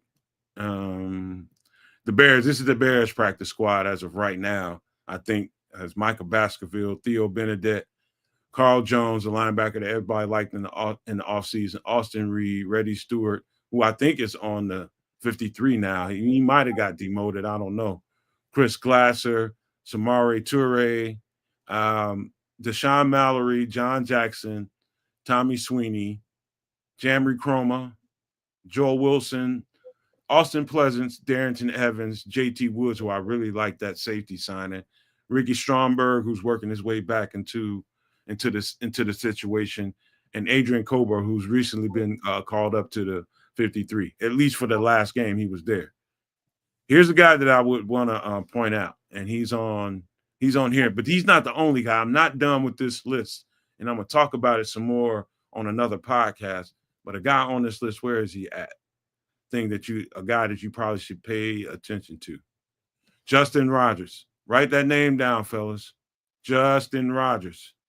Write that name down. He was also in the draft and also along that Auburn defensive front with another guy that I'm going to talk about here soon. Justin Rogers is a guy you want to pay attention to. Big, beefy, 315-pound guy, something like that, and can really anchor. That's a guy you want to pay attention to. That's one. Bills have some situational they got some guys on here that may be, familiar to Eric Washington, right? There's some guys on this team. I don't want to leave this up here long and talk about this. This is going to be a whole other podcast. But this is the kind of stuff that if I was Eric Washington, knowing what we have, I think it's stubbornness to have gone this far in the season without Andrew Billings. What is this, the third game without Billings, right? Second, third game. No Billings, and constantly getting the ball ran down your throat and not making a free agent signing or not snagging somebody off the practice squad somewhere else that has some girth and can anchor, giving you a chance to really, really compete in these games. That really pisses me off because there's guys out there.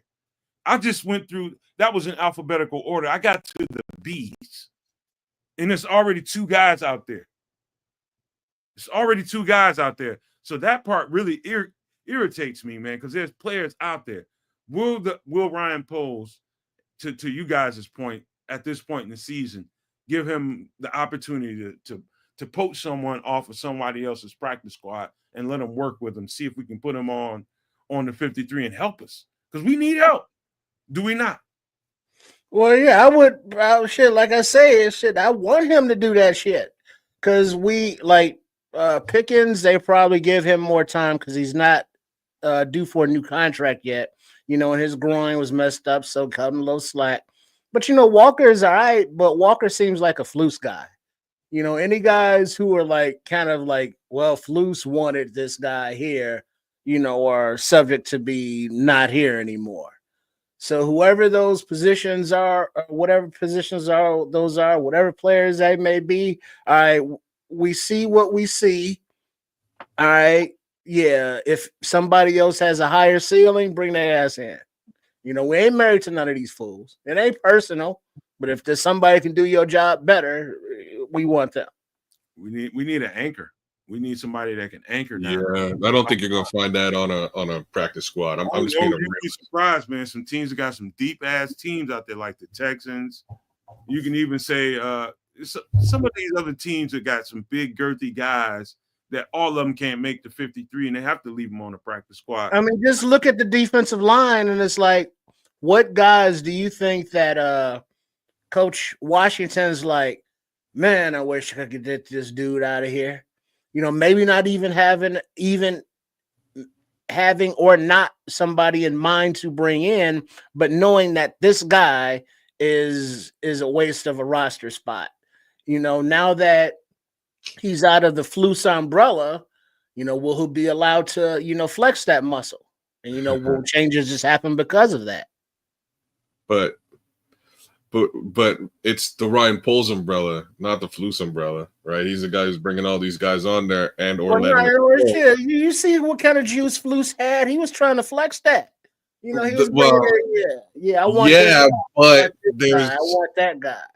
There's 8 guys that are healthy scratches on this team right now. That what you're asking me, I believe we have one spot. I think that was what Nomad was showing. I think we do have one free spot on the practice squad where we could afford to bring a guy over.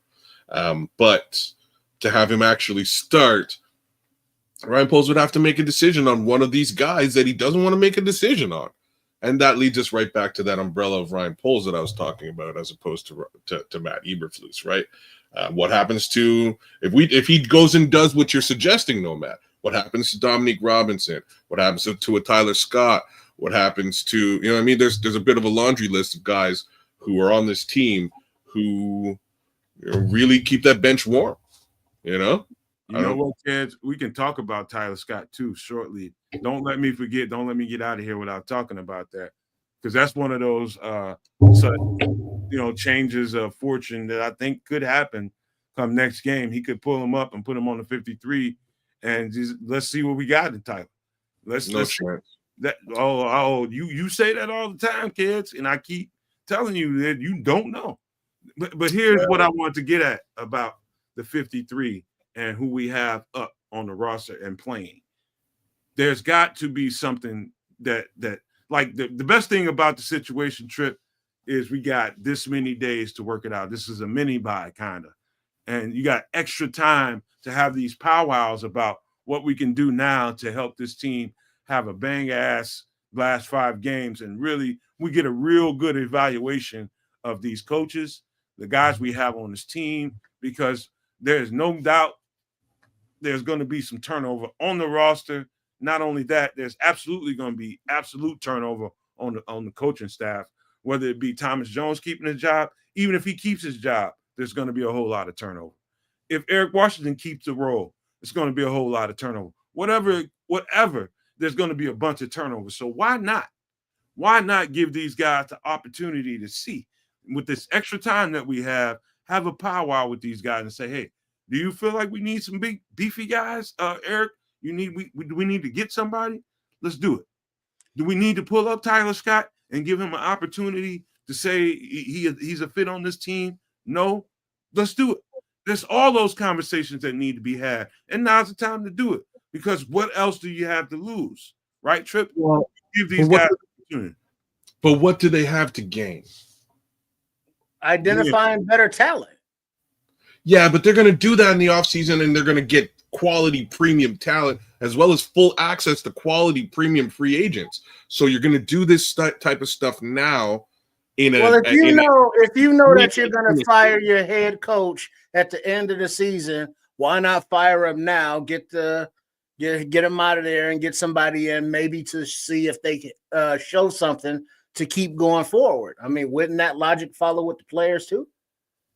Yes and no. It would follow with the players if two things were in effect. If, first off, we weren't beyond that free agency period, then you could actually get a guy that's surefire, right? You can do what you need to do to bring a surefire. But with being on a practice squad, all you got to be is like, hey, we want to put you on our 53-man roster. Yeah, no, it costs nothing. But the question is, are you getting a linchpin? What you're really getting is a lottery ticket. Yeah, thank you. Right, you're getting a question mark, a lottery ticket. He might be the man.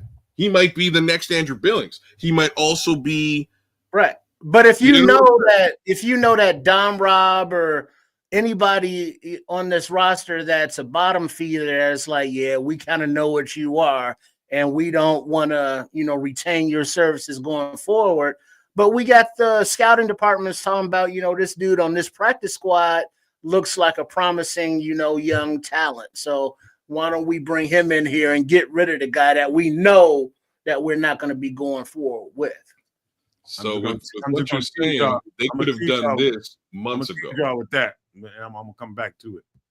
So go ahead. I like that. I'm just saying it's considering what we're talking about. These are moves that could have been made at any given time, right? Well, but they weren't. So it's like they got to be made eventually, because players change. So it's like, now, or do you do it in the offseason? Why wait?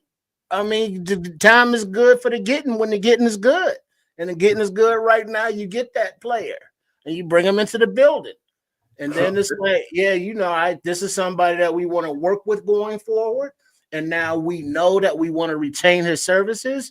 Or you get him into the building for these last few weeks and be like, yeah, we good. And so you know that you're not going to pursue him in the offseason, so you pursue somebody else.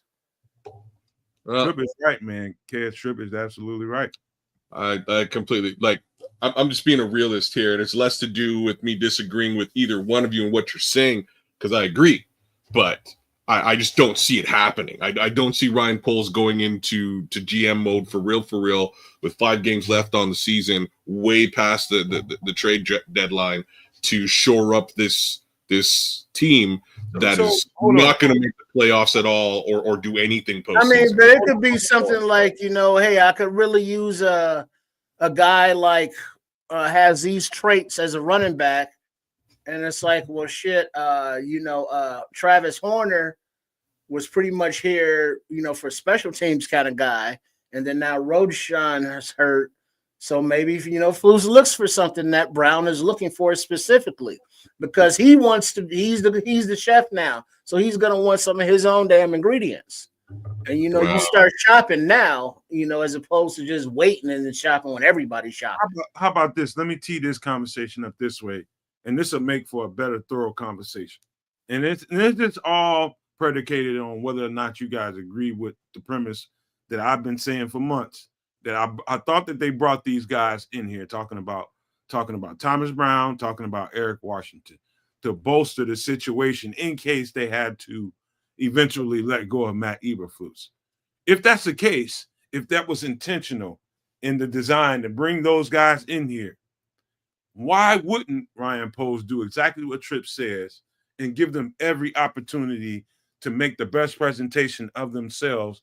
And in the long run, you feel like you don't have to change anything. You can bring in some guys that can absolutely run this thing. Give them every opportunity to succeed. Don't cut them down because you're at the end of the year and there's really nothing to play for, and you're just going to automatically they're going to get ejected out of the organization. Kids, I think you're wrong if you have that mindset that that's a waste of time, waste of effort, waste of, it's all of those things. It's a waste of time. It's a waste of effort. It's a waste of resources. Why do you think that? I think it's all because this season is over. They cannot, under any pretenses, do anything beyond ending this season. What they can do is they can evaluate the new head coach. They can evaluate the new DC. They can get a good evaluation on those guys and determine whether they are viable to move forward with. Other teams will be looking at them under the same pretense. But this 2024 Chicago Bears season is pretty much over. I don't know what. Wait, but weren't you a proponent and happy when they signed the center that they just went, the developmental guy? Ricky Stromberg. So that's fine. You got like so then what the fuck are you talking about? But hold on. Ricky Stromberg. Listen to me. Hold on. Ricky Stromberg won't be playing for the Chicago Bears this season. He's still hurt. He's been hurt. Right. The only reason that I was somebody going for it that they can develop that if he gets. So if they get a guy and they put him on the bench, but if they find a guy that's like Ricky but not hurt, or that they look at as somebody that they want to develop, and it's like, yeah, it's worth it to bring him in now as opposed to bringing him in later. Because like you say, the season's already over. So it's like, well, what difference does it make if you bring him in early to get the early look as opposed to waiting a few months down the road and hoping that nobody else signs him? Because you're going to get, in a few months, you're going to get access to all of the free agents that are already on these practice squads anyhow. You're also going to get. Well, what's the drawback of doing it now? Is my question. It's just a waste of time, energy, and effort. Like I don't. He can do it if he wants to do it, and he sees the value. I'm not opposed to it. I just don't see him seeing the value right now, given the fact he just fired his head coach. This team is well beyond making the playoffs or doing anything off season. So the focus for Ryan Poles right now should be like, let's be real about this now. The focus for Ryan Poles right now, yes, it should be setting up Thomas Brown and getting an evaluation, but it should be filling the bloody holes he didn't fill this past off season. That's what needs to be done right now. And if you're farting around looking at practice squads for big guys right now to save this season that's completely unsalvageable, you're wasting. I'm not thinking about saving this season because there is no saving this season. This is what I'm saying. Even if the team won out, they're not making the playoffs this season. This is what I'm saying. So when the season ends, all of those practice squad players are released and they're available to you. You can get access to anybody on any practice squad. Let me jump in here, man, because I think you getting so carried away, you getting so lost into your conversation about what you think is I guess the optimal thing to do is just ship the season off. It's done, it's over with, which is probably right from that perspective, as we have nothing to really play for other than, this guy. You got a couple of guys in here that you really think highly of, and you really think can coach their ass off, and you brought them here because of that. And why not, in the opportunity given to them, given to you right now, give them every opportunity to put the best representation of themselves out there. And if it's not on the roster and it's on somebody else's practice squad, and it can help them win games and give them a good look during the season, this is bad for the Chicago Bears franchise altogether. This is a disaster. This is a complete disaster. And in order to save face, in order to help this thing out and say, you know what, Ryan Poles really does know what he's doing. Maybe he did know what he was doing, bringing Thomas Brown and Eric Washington into this fold. And he's giving them the opportunity. And he's giving them the opportunity to perform and coach. Give them the fucking pieces that they're asking for, whether it be an assistant coach, whether it be a consultant, whether it be a couple of players off a practice squad that can help you fit the run game and give you a more positive outcome at the end of the season. Why in the fuck wouldn't you do that? You don't look right to the future and say this is doomed. That's stupid. But they're in Mordor right now. It's Doom. Like, they're in Mordor. It's Doom now. Doom was 3 weeks ago, right? Like, we've been pushing Doom away for 2 weeks. Now it's for Nothing sure. I'm saying made any sense to you whatsoever. Not even a small part of it. Like, so long as we're clear on that. I'm just saying, not even a small part of it. What I will say again is I agree with you from an altruistic perspective. Yes, it would be nice if these guys got access to these things. Trade deadline is gone. Any sort of real support and help they can get is not available. You can't place a trade. You can't do any of that. So what we're talking about right now is strictly a practice squad body. And if you feel, Nomad, that a practice squad body is going to light up the NFL, I don't think he's going to. And by all means, like, let's get this guy in here. Let's let him light up the NFL. But I just don't feel like that. I didn't say he's going to light up the NFL. There you go, making grandiose statements out of shit I said. I didn't say none of that. I'm saying he could help us. But that's what you're saying, though. Like, what's the purpose of it? Clear about that, kids. I did not say that. Don't miss. That's fine. But then what's the purpose? Because it can help us in the run game and give the better representation of what these coaches can do. Okay. Then if like I say, if altruistically, I agree. If they can find somebody like that and they're happy with what he brings to the table, I mean, Ryan Poles has carte blanche to do exactly that. Do I see him doing something like that with 5 games left? We're out of the playoffs right now, and he has access to all of these guys in 5 weeks? No, I don't see him doing it. It's being real. All right.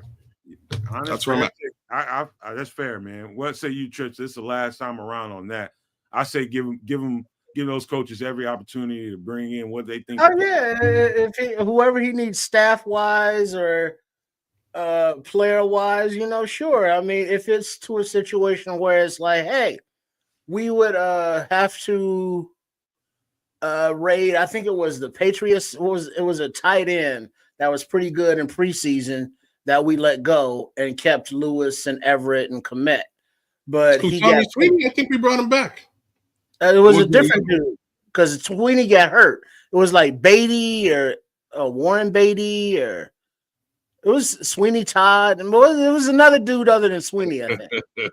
But it was somebody, whoever that got picked up. If there's somebody that's like, hey, I'm the new offensive coordinator now, I want this guy from this whatever. I mean, whoever it is, if it could make the team better going forward, I mean, as general manager, you got to make that move because you don't just acquire talent during, the draft or free agency. During the season, if you see somebody slipping and it's like, we got a high draft scouting grade on this guy, he's available because he's on a practice squad. We are not utilizing our roster for any Super Bowl runs or the playoffs. So we can let go of a guy we know we're not bringing back, bring this kid in, see what he has, and get ahead of the other 31 teams and get this guy in the building. You know what, Trips? Just to put a period on that point you just made, I'm not taking the job if I'm Thomas Brown. I'm not taking the job if I'm Eric Washington. If it's just about, because I think a lot of no maniacs in the chat are moving towards a point where wins don't do us no good right now. Let's tank it all. Let's not do nothing good. And who wants to take a job having to prove their mustard and say that they're good at doing this shit when being neutered and saying we're trying to lose any fucking way? If somebody brings it to me and I'm in that building and somebody says, "Hey, Nomad, I'm gonna give you an opportunity to be the interim head coach," my first question is, are you really trying to win? Are we trying to get to the off season and get a draft pick or two? Which one are you trying to do? Because I'm not here for that bullshit. If I'm trying to win, I know everybody would like to get those draft picks, but if you're going to give the best representation of what these coaches are capable of doing, give them everything you got, everything they ask for, and let's see what they can do. I know it sounds funny, but golly, man, don't neuter these motherfuckers and just completely fuck this for them. This is their opportunity. Bro, nobody cares. Like, I don't know what else to tell you, bro. Like, first off, like, this is why you wouldn't get the head coaching job, because you told them to F off. You know what I mean? You told them, I ain't doing it.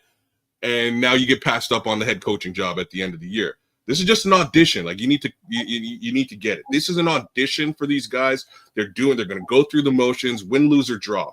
Winning at this point is probably number. He gave us a $5 super chat now. I think this coaching selection will be Poles' last one. Shout out to you, Daryl. Thanks for the 5. I agree with that wholeheartedly.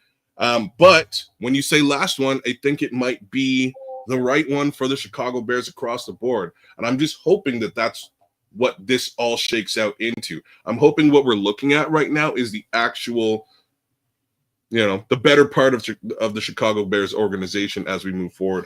And what I'd like to see is just some positive offense. You know what I mean? Like, positive offense, get yardage, put numbers on the board, and some aggressive defense. I don't need a win at all for the next 5 games, with the slight exception of a win against the Packers.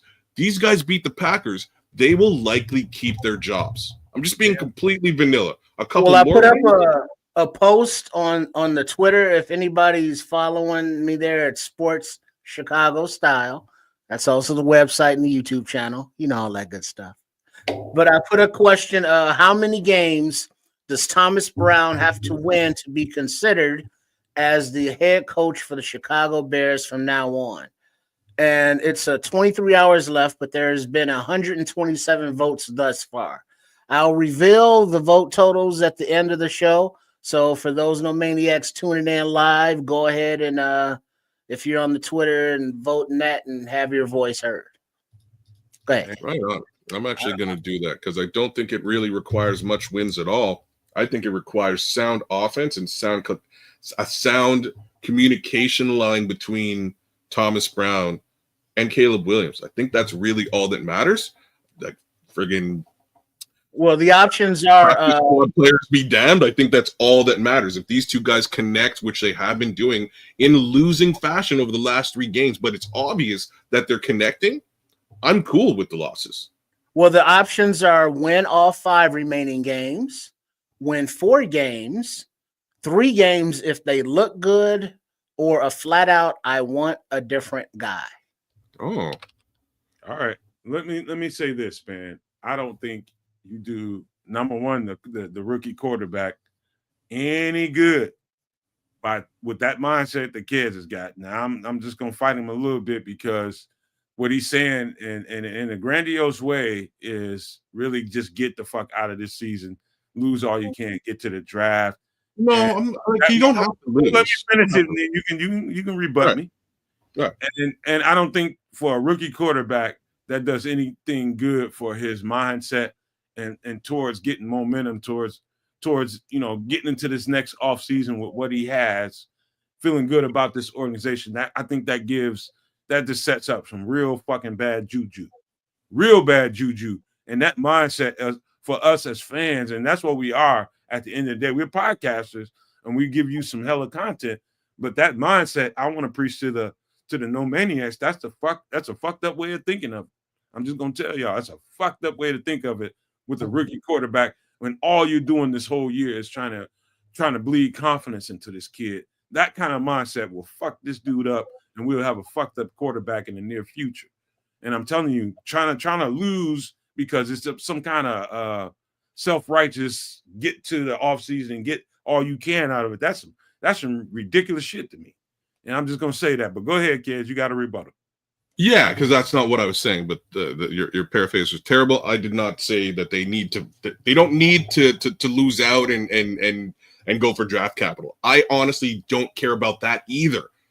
What I'm trying to focus on here is the only thing that matters to me right now, as far as Chicago Bears football, is the connection and communication between Thomas Brown and Caleb Williams. That's it. Everything is a little bit secondary, including Eric Washington. I do want to see Eric Washington use this defense the way both you and I think that it should be used. So I kind of want to see that too. But I don't care if they win or if they lose, if there's evidence that Eric Washington is being aggressive on defense, if there's evidence that communication is in place and they're doing the right thing to put numbers on the board. Wins are, I'm fine either way, right? That's I don't think going into like digging humans out of practice squads in hopes that they're going to do something at this point. I think it's a little bit of a stretch, and that's really all I was saying. I think it's a stretch at this point because there's no purpose for it, right? Like you'll get access to all these guys momentarily. You pick whoever you want off of practice squads because they're all available, and you don't really have to filter through, the few guys who might be available that you might be able to poach, right? And you might also have to pay. So there's that's sort of my view of the whole thing. And I'm not trying to neuter Thomas Brown or Eric Washington or the team. I'm just saying that they're kind of already neutered. Like there's no. So basically, you're saying there's season's over is what I'm saying. There's no way in all possibility that Thomas Brown will retain this job. There's no way. Period. How did you miss what I just said? Hell, Eric Washington can retain his job. How did you miss what I just said? How are they going to do that if they getting curb stomped at the end of the rest of the season because nobody done anything that they needed to do to get some wins? You basically saying there's no need in helping these guys when they're not going to be here is what you really want to say. No, you're the worst paraphraser of all time. I'm just saying. Right, if you're trying to paraphrase what I just said, that's terrible. That didn't even sound remotely like what I said. What I said was that Caleb Williams, Thomas Brown, communication, scoring. That's what I said. If the offense is clicking and working, I think Thomas Brown retains the job, regardless as to wins or losses. Guess what? Just retain the dude who only won 14 games in his bloody tenure. So I don't think wins for these guys is the ultimate. Hey, we brought him back because they didn't lose the team in a massive losing streak. Come on back. Come on now. I don't think wins are the litmus test here. I think the litmus test is Caleb likes this guy. They work well together. This is clicking. That's the litmus test. So same thing with the defense. The litmus test is: are you aggressive? Are you getting home? Are there more sacks? Is there more pressure, more turnovers? These are the things that hopefully again will turn into wins. But if these two things somehow exist and it's still a loss, I'm good with it because I think that means that we might be able to move forward with this existing squad of coaches. Two more questions, real quick. Do you think that it's a good idea to go and grab if Thomas Brown says he feels like he needs a guy that he trusts, go and get Jim Caldwell? You think that's a good idea? Yeah, no, yes or no? So I think it's a good idea. I don't think it'll happen though. Okay. You said it's a good idea, but you just don't think it'll happen. Mm-hmm. Plan B: if Eric Washington says we need some meat graders, some road graders in the middle to really meet up that defense and just to give us a chance to stop the run and have some good production and some success in the for the rest of the 5 games, you think that's a stupid idea? It's a waste of time, right? Yeah, I do. Okay. All right. So, all right. How about you, Trips? Yeah, good idea. Bring whoever the fuck they want to bring in or whatever player, whatever helps them, as this is their jobs now. So, to the victor go the spoils, and the spoils say, hey, I want this dude in here as my coach, or I would like this guy's player going forward. And polls be like, all right, I think I can make that happen. All right. That all being said, man, we got some different ways of thinking about this shit. Definitely me and Kedz. My thing is this, before I get to this next subject we're going to talk about right quick. My thing is this. I think you got some really good coaches on the staff right now. Yes, I know everybody feels like this is what's the point, man? We need to get out of this season, and the best way we can get out of this season is, whatever people think about it. Whether you're right or wrong about thinking that we need to tank it all and try to get to the draft and get the best draft pick, all of that is just conjecture for people to talk about. Me being a difference with kids, it's just, that's what happens on podcasts, and we are all kinds of different personally, in the way we think, but that doesn't mean shit. That just means we got some different points of view, and it makes for a spicy ass podcast. And I'm here to spice that shit up. Give me the goddamn Bloody Mary. I'm putting all kind of Tabasco sauce in that motherfucker, and we're going to have a podcast. And here's the thing. There's some guys out there, and we're talking about the practice squad again. And there's a guy, and I just gave you guys a teaser about 20, 30 minutes ago of a guy that I had ranked. Me, Nomad, the ex-football player, the podcaster, not a reporter, not a guy that's in the NFL building. I thought this was the second best 3-tech for I'm talking about straight up. I get penetration. In fact, I think I'm so let me put him up. And he's on the remember this name. If you got to write this down, put it in your phone. I don't give a shit what you got to do, no maniacs. But get this name in your lexicon, because Marcus Harris is going to be a really good 3-tech on somebody's team soon. He's a rookie. He got drafted 7th round by the Texans, and the Texans have a really deep front, and he ended up on the practice squad. He got poached in October by the Patriots. And he's been on that practice squad for the last month or two, and he's trying to work his way in a 3-4 front versus the 4-3 front that he was drafted in with the Texans. And so he's trying to figure all that out as a rookie. What I'm telling you guys is this dude is going to be a stud. And matter of fact, Nick, are you still there? Because Nick wanted to talk about the fact that, one reason why I bring this up is because Matt Eberflus was the head coach, and he was looking for a certain type of 3-tech in the 4-3 scheme. He wanted a bigger, longer guy that can get, into the pressure and kind of get his hands up and create that kind of problem, instead of a guy that's a shorter, more spark plug, kind of Lovie Smith type of 3-tech, Tommy Harris type of 3-tech that can really get in there and really get it done. This is one of those guys that I had on that list. If you go back and look at that show, I'm telling you guys, in a year or so, Marcus Harris, I don't care where he was drafted. If he wasn't drafted, this dude's going to be a stud, man. But Nick, you wanted to speak to the whole idea about the 3-tech, and maybe we need to not think about so much about somebody's traits and think about how well he does the job. Precisely. I think coaches, scouts, GMs overthink traits when it comes to players. He needs long arms. They need to be this weight, this height. If they're good at football, that should be all that fucking matters. If you're trying to win, that should be what matters. Does he shed blocks well? Okay, good. Is that what you want out of your lineman? Okay, good. Draft him. Who cares if he's not that size? Is he good at a pass rush? Good. Draft him. Who cares if he's not the right arm length?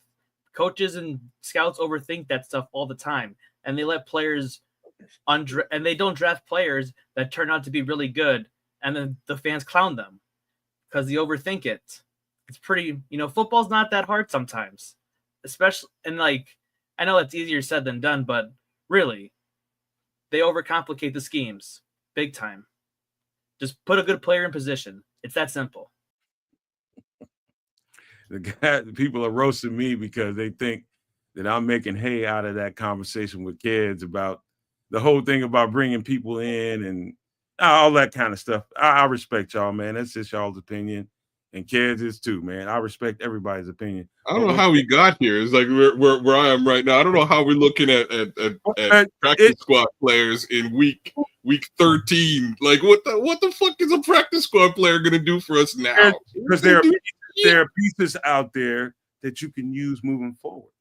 Yeah, they'll be available in 5 weeks when we can get access to all of them, as well as free agents, as well as other things. Ain't shit happening this season, though, Doc. I'm just saying this does what for us, you know? Kids, yesterday you were pretty sure that, and absolutely certain, like you are right now, that there's no chance. Why are you even thinking about it, Nomad? Matt Eberflus isn't going to be fired. They're not going to do shit. And here we are today having the show talking about Matt Eberflus. Bro, I've been wrong before. I will be wrong again. Speaking of, Kedz brought up something the other night on Extra Sauce. You know, for all you Super No Maniacs want to partake, you know, that's what's up there.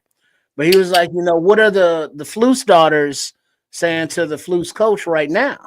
And, you know, they sitting around the dinner table, everything's all quiet and shit.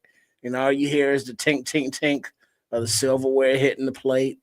And one of the Flus daughters just kind of looks up from her phone and goes, Dad, what the actual fuck? You know, what does Flus say to that? What is his retort? Well, he says that it was an execution thing. It was the players need to execute. And you know, I really like what we did there. We did. I think we did the right thing, except here's a list of ways we could have done it better, but we definitely did the right thing. Right, baby? I think somebody in there and in the chat just said it. Nomad I ain't with losing, man. Fuck that shit, man. I don't know that world. I don't know that mindset. I get it, man. Some people are optimistic. Not wired that way. Fuck that shit, man. I don't think that's fine. You can be an optimist. You are. I know you are, and I appreciate you for it. I'm just a realist. We are beyond. We can't make the playoffs. So yes, they can go scouring practice squads to get guys onto our team that might help us in a minute manner between now and the end of the season. They could do that. And I'm not saying they shouldn't do that or should do it. I'm just saying it's not very likely that they'll do it because, like, what the fuck for? You don't see no reason behind it. No, there's no reason to do this now. They're losing.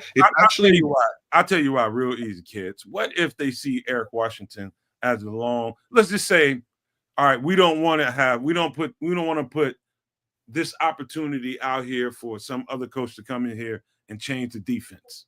Let's say we want to keep this 4-3 going on. And we think Eric Washington is the guy that can keep that moving forward. Why wouldn't you give him an opportunity to bring some guys in as early as possible to give them a chance? There's nothing like real NFL games. When you play in them, you get a good representation of what you have, what you need to work on, and all of that, you know, alike. Why wouldn't you, if you see Eric Washington as a guy, give him a guy that this is like Ed Oliver in the scheme that he played in Buffalo? I actually have a real quick answer for you, because what happens if they decide he's not the guy? So now they've gone and they've paid. You're right. If they don't, then you're right. You know what I mean? Like, so now they brought on a guy to the squad that they have to pay money for, and now Eric Washington is off to the races. He's the defensive coordinator of the Tampa Bay Buccaneers. I'm just making shit up. So he's gone, but we brought on human beings to satisfy Eric Washington. It doesn't make sense what you're saying. One of us is wrong and one of us is right. Yeah. So I'm right in this situation. I'm definitely right. You are not necessarily wrong. Give me a minute. You're not necessarily wrong. You are simply being optimistic by, you know, for all ends and purposes, and that's fine. You can believe they have some sort of hell-bent win situation going on, and this is from a team who clearly tanked year one, right? Like, it's not going to happen, and if it happens, cool. I just don't see it having much of an impact. I don't, even then. Okay. You know, just it's kind of silly to me. I don't see them. We're at that level where really the only thing worth note to talk about is Caleb Williams, Thomas Brown, and Eric Washington. If those three guys realistically can make hay with what they have, we're in a really good place for 2025. But if I wonder if we were talking about offensive line pieces, would we be having a different conversations? Because well, let me finish, because I know for a fact that resonates with the people, that the fans that watch, the games, all the No Maniacs too. This is a big deal for the fan base. Is the offensive line, there was not enough done there. We don't have Flus anymore, and the defensive line isn't. Come the offseason, I think I'll just say this. I'm going to take this down right now. Come the offseason and later on, I think towards the end of the season, I think the conversation that I'm having right now is probably going to be a little bit more prevalent, because some of the inequity, like I just say this, Andrew Billings, when he got hurt, it really exposed Javon Dexter. Not in the way that Javon doesn't know how to play or he's not the 3-tech for this team. He got the double teams. Soon as Andrew Billings got hurt, he started getting the double teams, and he's getting pretty much taken out of the contention to make the play on defense, right? So how does that line up, and how does that make sense to what I'm saying right now? You need somebody to help stop that run, and he's the biggest thing you have on the defensive front right now without Andrew Billings. Double team him, take him out, and you got a bunch of 305-pound guys, 307-pound, 310-pound guys trying to stop the run game. And that's not working. And until somebody identifies that and fixes it, we're going to get the shit trounced out of us in the run game for the rest of the year. And I'm not here for that. I want to see if Eric Washington says that there's a guy out there that can help us. That's bullshit. We shouldn't be getting embarrassed that way when there's guys on practice squads. I'm just saying. Sorry, I'm just reading. I gotta read this. This is from the Minister. Nomad, if optimism was gold, people would be lined up to dig off in your butt. Line up, motherfucker. I guarantee you gonna come with something. Honestly, he's probably the most altruistic, optimistic person I've ever met in my entire life. But at some point, in when times are darkest, you do need to take a step back and figure out what your real path is. When you look at the all-22, and it is disgusting to look at as a former player. I wish I was talking to Jason McKee. I wish I was talking to actually Alex Brown or fucking Lance Briggs right now, who will understand when you look at that all-22 and you see, I struggle to watch my team play on defense. And that shit is disgusting. When you see that one person could absolutely turn us into what we are on defense, on the front, and make us look that bad, that fucking hurts. And it's not that hard to fix it. And you think that person is floating around on a practice squad? Yes, I don't know. It could be. It's better than what we have in the building right now. I'm just saying, I don't maybe that guy's on a practice squad and they could poach him and bring him in and he's the next Aaron Donald. I find that extremely hard to believe. I find it extremely hard to believe. I think the better move is to save your money and your draft capital. If if Thomas Brown wants to bring in a Jim Caldwell or even Frank Reich, right? From a coordination perspective over and above, I'm with that. I think that's a great idea. Actual free agency's over. You can't get a guy who's really going to do the job for you, and that's my problem with the whole thing you're talking about. If it was before the free agency deadline, I'd be we'd be digging into this guy and finding out where he is and what's up. Practice squad, kids. That has nothing to do with the trade deadline, free agent. These are guys that you can poach easily. I understand. My point is that before the trade deadline, you have access to actual high caliber players that you can really plug into that role to do what you need them to do, regardless as to where it is. You said, what about the offensive line? Same thing. You go get somebody that is going to be the linchpin for you and you pay him for your offensive line. Right now, we are just going to we're going to the lotto and going, hey, I'm going to spend $1. Maybe this will turn into $10 million. odds are it ain't going to happen. So do I spend my dollar or not? I'm not going to be mad at Ryan Poles if he goes and he spends $1. I'm just saying I don't think it's going to turn into a lottery win. It's very few and far between that's a situation when you're scooping up a practice squad guy, or else everybody would just be out there scooping up practice squad guys. All right, let me be clear, man, because let me be clear about this. When you look at this team on all 22, it's real easy. Like I wish I can just play some all 22, but I can't, because we'll get demonetized and we won't be able to make nothing off the show. But I can show you exactly what I'm talking about. But people see it in the game in real time, and they know exactly what I'm talking about. We have a weakness in the interior of our defense. You're right. We do. They have teams out there, teams out here that are really strong in that department. They are really strong in their defensive front. All I'm saying is you have nothing to lose. You have nothing to lose. The Chicago Bears quite likely don't have anything to really play for other than pride and trying to build this team for the future. If you can get a flyer on a guy that's on a practice squad that can help meet up your defense on the front, why wouldn't you? Why wouldn't you? And to help this coach get a chance to get his sea legs and say, you know what, this is what we need to fix that. Why not give him an opportunity to just say outright that that's a waste of time? I think that defeats the purpose of we are here to win games, right? Aren't we? But no, they're not.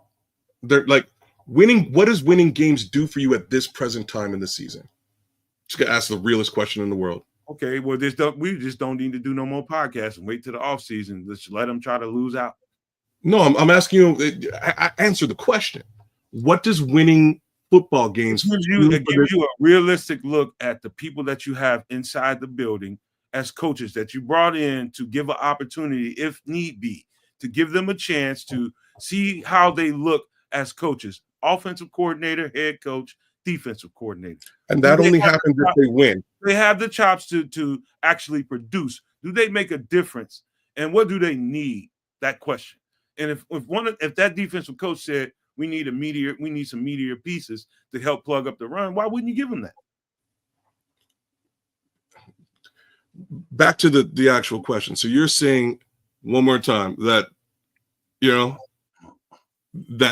that winning at this point in the season has a benefit. I'm going to tell you that it doesn't.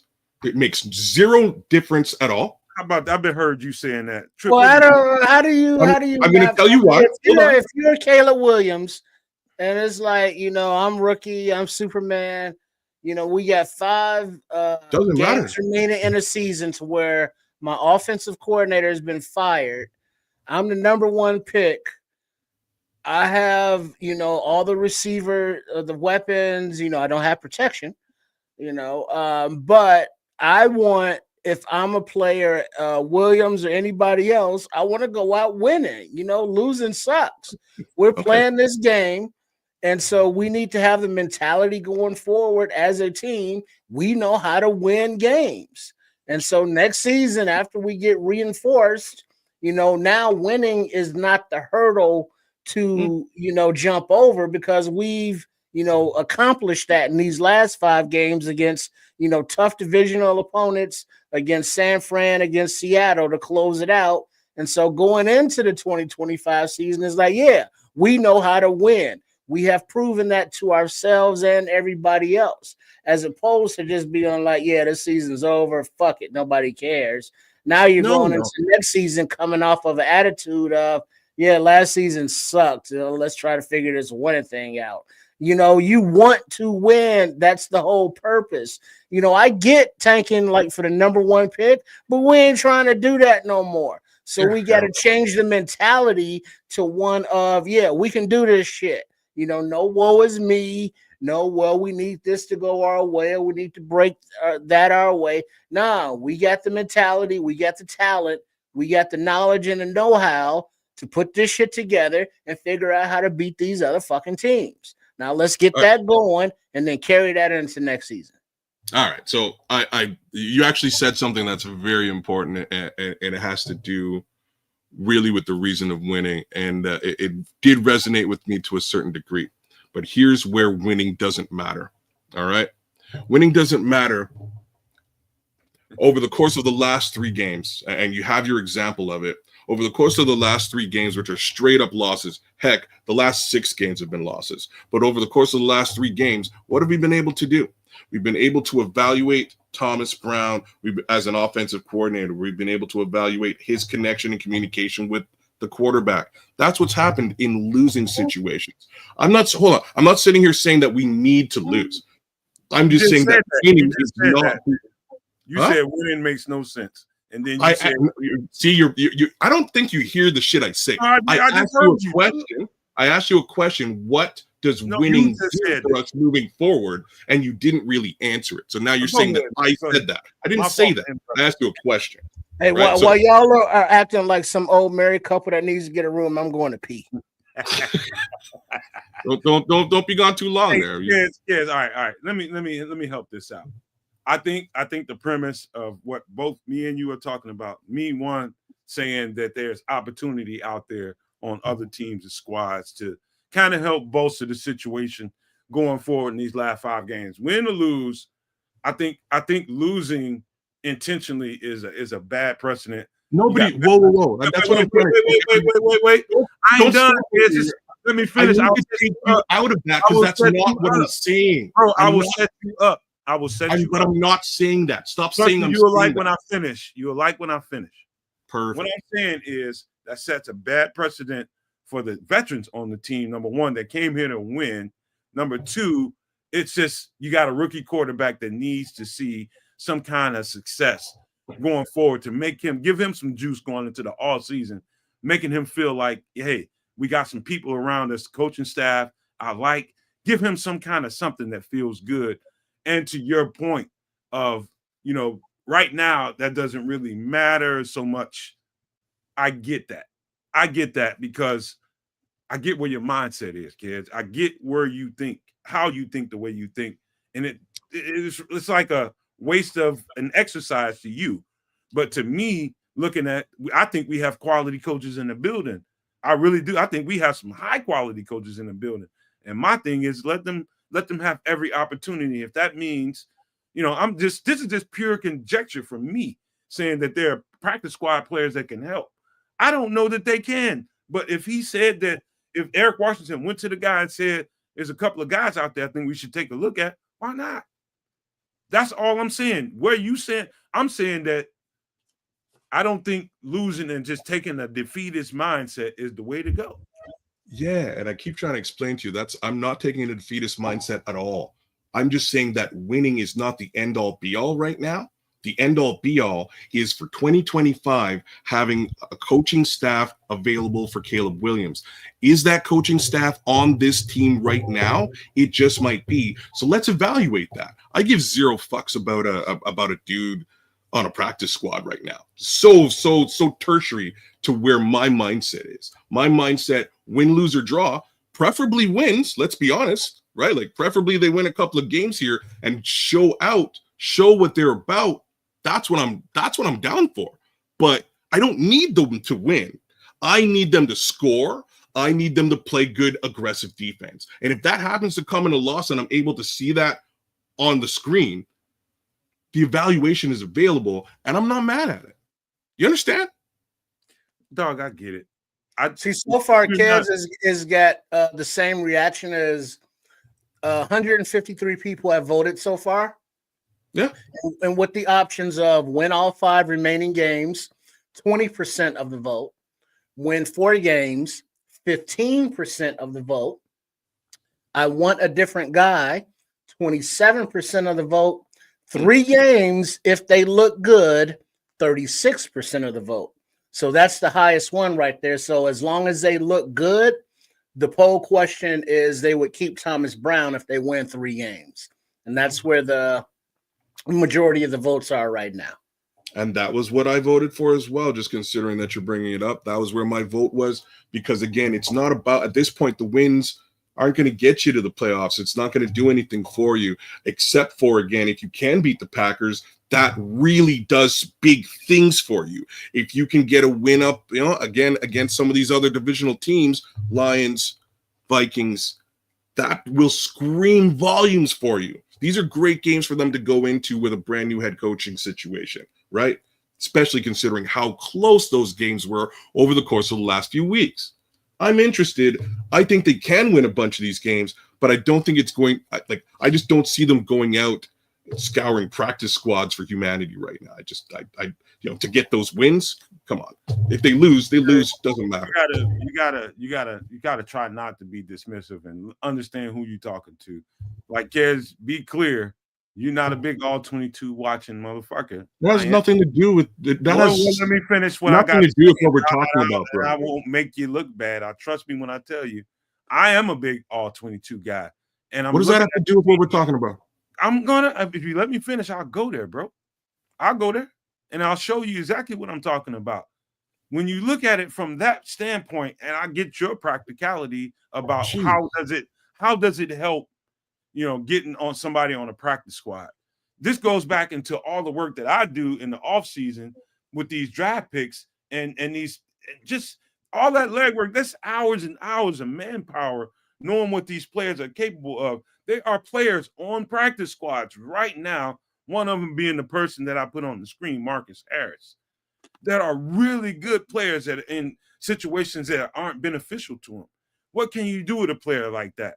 If you are Eric Washington, if you are somebody that wants to look forward to maybe keeping a job as a DC, maybe you go to the coordinator and say, you go to the GM and say, hey, is there any chance that I can get this guy here on the practice squad?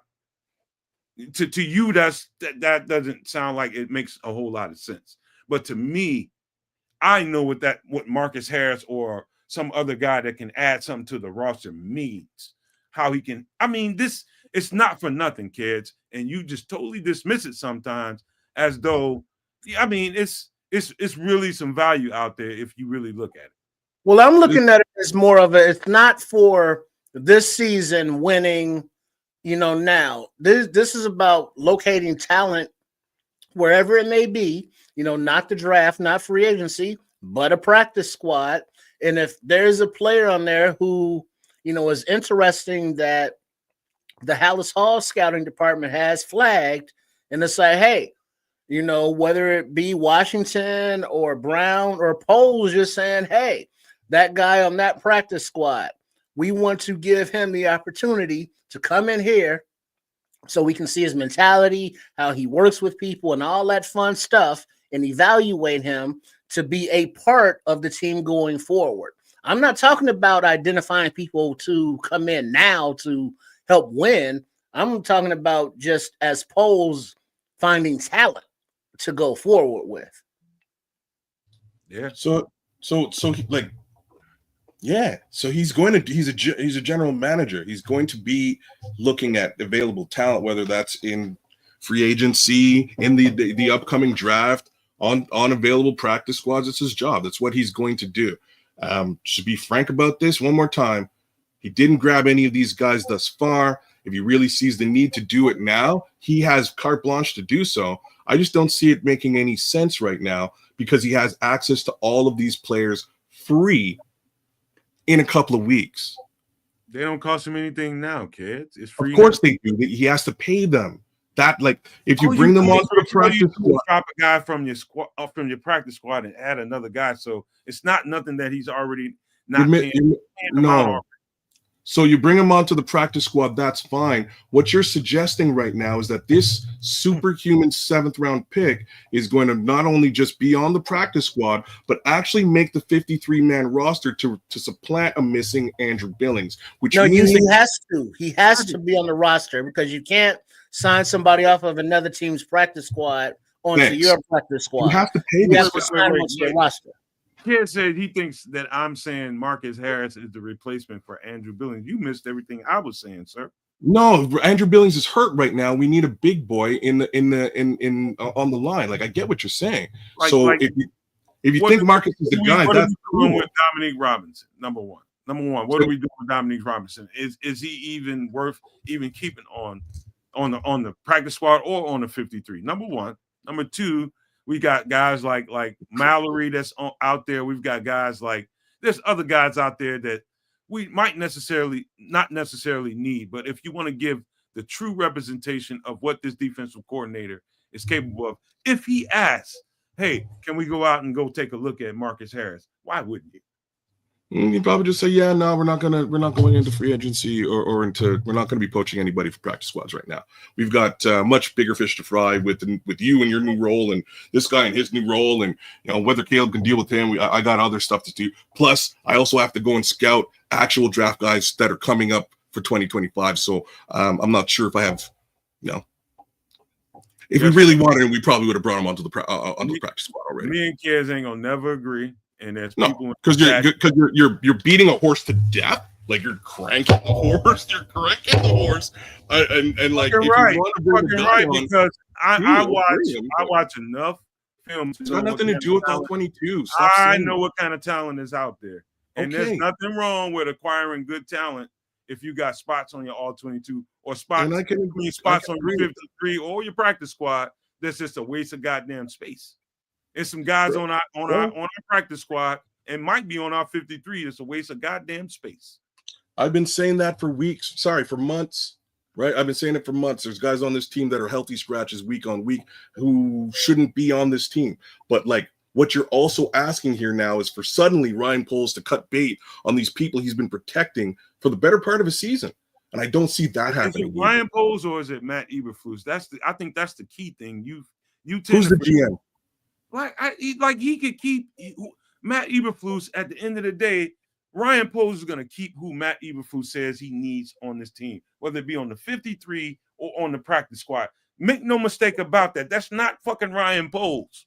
That's Matt Eberflus saying, this is what I need on my team. Without Matt Eberflus there could be a change of that mindset. Now you understand what I'm saying, right? But you're not making sense, because if we're talking, we're going to, no, I'm serious, because I'm going to use. You just don't want to agree with anything I'm saying. No, because I'm not sure where you're going here, and it just doesn't make any sense. If we're talking about Dominique Robinson, for instance, this Matt Eberflus went out publicly and said, yeah, we're going to replace this guy, basically. We're going to find his replacement. But he's still on the squad. It's got nothing to do with Flus. Flus doesn't dictate to Ryan Poles. Ryan Poles dictates to Flus. Kids, if you really think that at the end of the day that Ryan Poles dictates who's on the 53 or on the practice squad, who Matt Eberflus keeps to coach this fucking team, you are ridiculous. It is Matt Eberflus's choice who makes the 53 or the practice squad. Now that he's gone, this guy has who knows how that process goes, but it's not Matt Eberflus anymore. Bro, you got to get that through your head. It's not fucking Ryan Poles. It's 100 billion% Ryan Poles, and you watched it in Hard Knocks. In Hard Knocks, how instrumental was Matt Eberflus in those discussions when they're cutting down the 53? It was really Ian Cunningham. It was Ian Cunningham, Ryan Poles. Trying to think, there's two other figures in this, but neither one of them are Matt Eberflus. You know what I'm saying? Like, that's his job. They just fired this guy. So are you gonna coach a team that this GM said, this is the 53 I want you to coach? Or are you gonna coach a team that you decided these are the 53 that I think can win? What are you gonna do? So it's a great question, and you're asking me about Doofy over here to the left of me, right? Whatever. This guy, Matt Eberflus. You're talking about him? He's going to do whatever the F anybody tells him to do. He's just happy to have a job. He's not good at the job. He doesn't know what the hell he's doing in the job. You think he's dictating to Ryan Poles? You're nuts. You're crazy. Oh my God. Your ass backwards, dog. Okay. You're backwards. Like, that's the GM's job, is to bring these people onto the squad. You all make a decision as to who's going to be here, but this is my job. Like, that's his job. Boy, I swear to God, man. You don't think, Daryl, you don't think that was a Ryan Poles situation? You thought that was a Matt Eberflus situation? Because I don't. I think he went to the podium and said Caleb Williams is our starter. But I guarantee you. Here's the thing. Hold on, kids. Here's what I'm not understanding. You don't think that Flus is the cook? Ryan Poles buys the ingredients. Mm-hmm. Poles is not telling Flus what to cook. But Flus is saying, hey, I want to cook this dish, so I need these type of ingredients. That's exactly what is like, okay. Right? Yeah. Isn't that kind of how it works? Because That's Flus exactly runs, That's exactly what I think. Right. So now that Flus ain't here no more, there could be players that Flus is like, hey, Dom Rob, just as a name, that's my dog.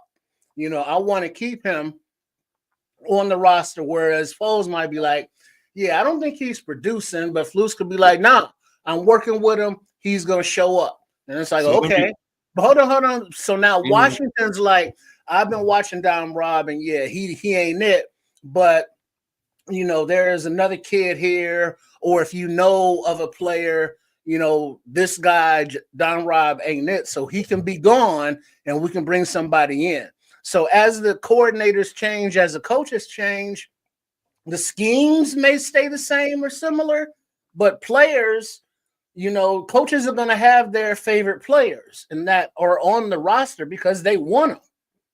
And the GM goes, okay, you want that guy, I'll get that guy or that type of guy.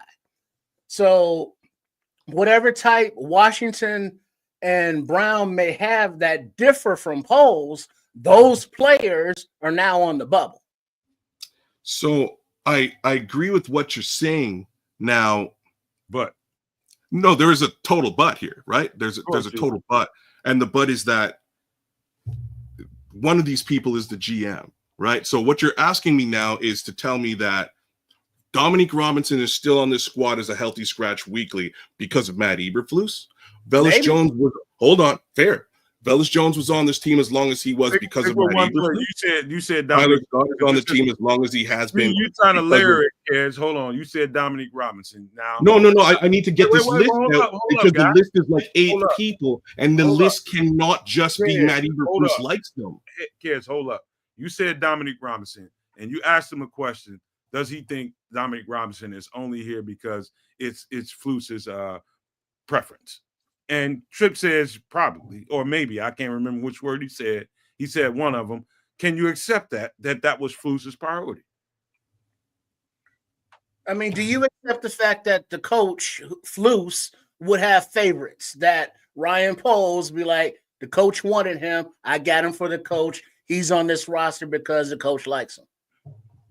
Okay, so I'm going to say that I'm going to give you a yes, but I don't think that that's what's going on at all. There's no way. There's no fucking way, guys. Hold on. It's possible. I mean, that is in the realm of possibility. In the realm of possibilities, I give you a yes. World. In a realm of possibilities and probability, I give you a yes. But there's no way. My guy was crying when Adrian Colbert left. There's no way these things are not Ryan Poles. You know what I'm saying? Like, my guy gets attached to these guys, fought hard, wouldn't take a draft, wouldn't take a trade offer for Velus Jones. That's got nothing to do with Flus. But hey, it's Flus. Well, I mean, it could be, just Robinson. It doesn't have to be every player. I know, like if we're talking about defense, it becomes Flusy now, doesn't it? But once we look at the rest of the team, remember when they were drafting Velus Jones, and he was like, "Flus, come in here, Justin, get your ass in here. Look at this Velus dude. He kind of old, but he fast, all right. You like that?" And so, they was like, "Yeah, we like it." And so he may have stayed because Flus was like, I think I can still work with him because he's supposed to be a teacher and developer, even though he's a defensive coach, but he all got his tallywhacker all in the offensive pudding. So it's just possible that coaches have a favorite player or two or three, or just a difference in what they want to do schematically. So let me hit you with one now. So is it just as possible for a GM to have favorite players? Well, yeah, but it doesn't matter if they don't fit. Because it's like, I like this player, but it's like, yeah, he doesn't fit in the scheme. He doesn't fit in this roster. Why is he here? Because you like him? Minister Charles just nailed both you guys. Before you start doing that, let me say this. To be clear with everybody, a proper, to me, and this is the way I've always seen football, proper, basically a marriage between a GM and a coach would be that the GM goes out and goes and grabs the groceries, as Tripp says, that the coach wants. He's the one that has to coach. He's the one that has to coach him. So ultimately, if I'm sitting at a board and I like Tyler Scott and I'm the GM and the coach likes, let's just say he likes Marcus Harris, the guy that you saw on the thumbnail, and we decide to go with Tyler Scott. That's a backwards ass relationship because the GM doesn't have to coach this team. GM does he have the prerogative? Does he have the prerogative to say, you know what, this I can do that because I'm the fucking GM and you can't say shit about it. However, is that the perfect marriage? Is that the marriage of convenience that you need? If the coach says, I think we need Marcus Harris. He's a defensive tackle that I think we need more than the offensive piece, the explosive piece that you need. Yeah, they get that deferment, you know, especially coordinators. You know, I'm not saying that the head coach or any of the coordinators have, you know, roster control or player personnel control, but they have suggestions for like one or two fucking players that it's like, hey, Waldron came in and was like, Everett, he's a tight end that knows my system that I've worked with before. Why don't you go ahead and sign him for me? You know, Shelton has run this offense before, so he's familiar with the verbiage. Why don't you go ahead and sign him in free agency?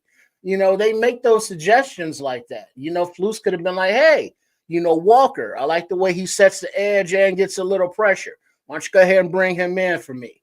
Whereas, you know, those players, Poles might have been like, well, you know, I wouldn't have personally went out to sought to bring them in, but my coordinators and or coaches, you know, are saying that this is what they need to help them do their job and run their scheme. And I want to put my coordinators in a position to succeed so they can put the players in a position to succeed. So I'm going to sign these fucking players if that's who they want.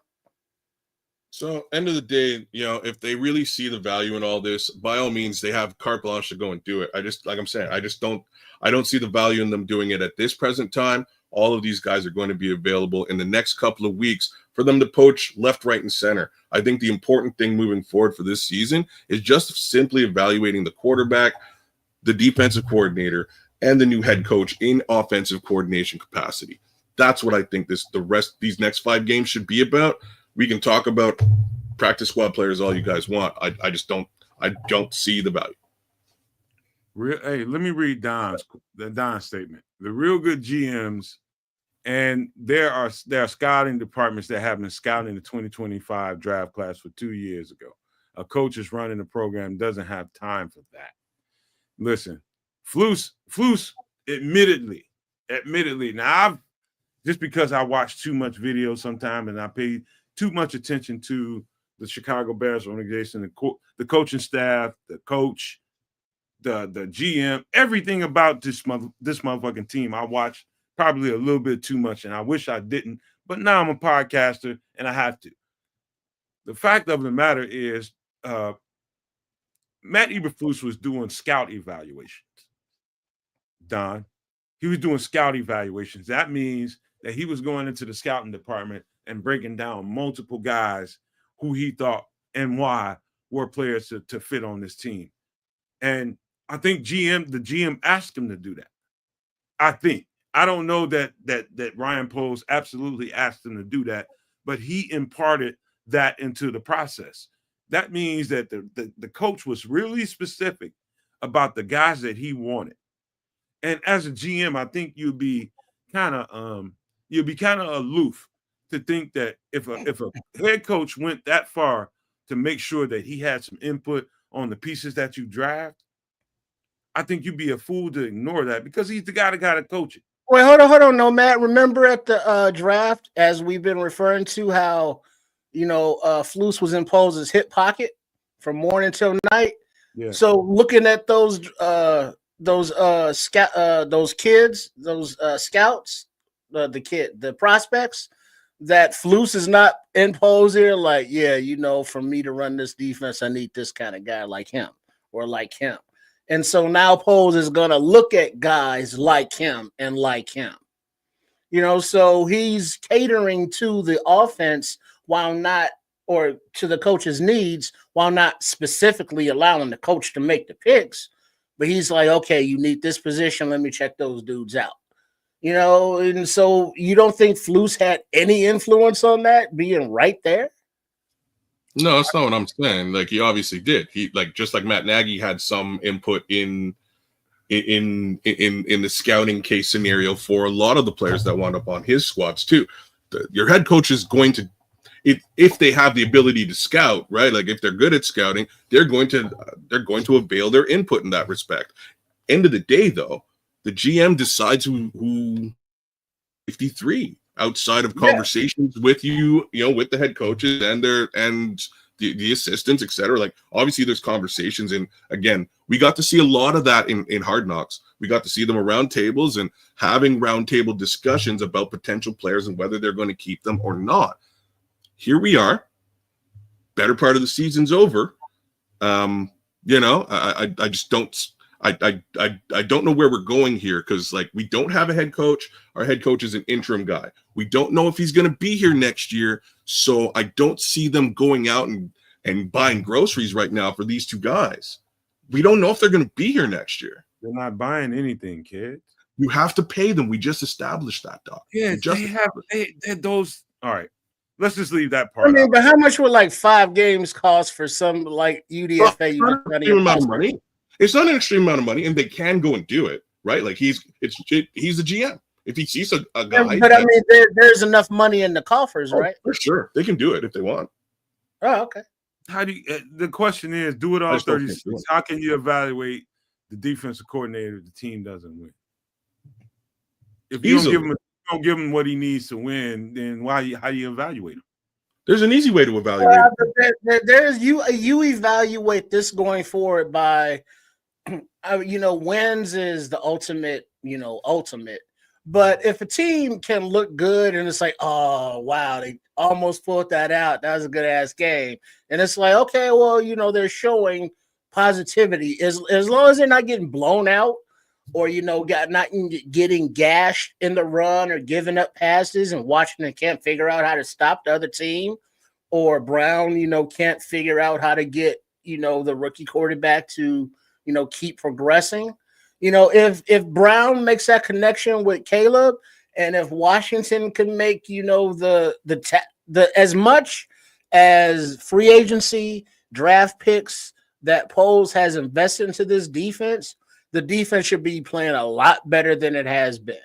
And if Washington can pull that out, and Brown can keep doing what he's been doing with the offense, we have a whole new reinvigorated team going forward. So that's what I want to see. If we can get that going forward and get that kind of energy in Hallis Hall, why would we want to? It's like, well, let's bring in this guy who might have this kind of, results, when we are getting these next 5 results as players playing better, in a position to succeed.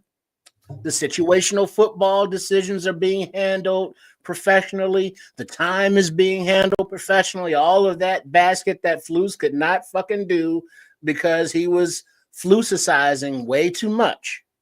If we can look like a professional team going forward, it's like, yeah, okay, keep these guys. I don't know how long Washington's contract is, or if Brown will be like, look, if I'm going to be head coach, I want my own defensive coordinator. I don't know how that politics would work out.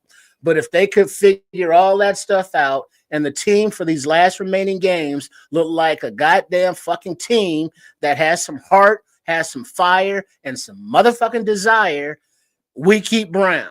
And I'm good with that. It's like, Poles, get that man what he needs. Let's go.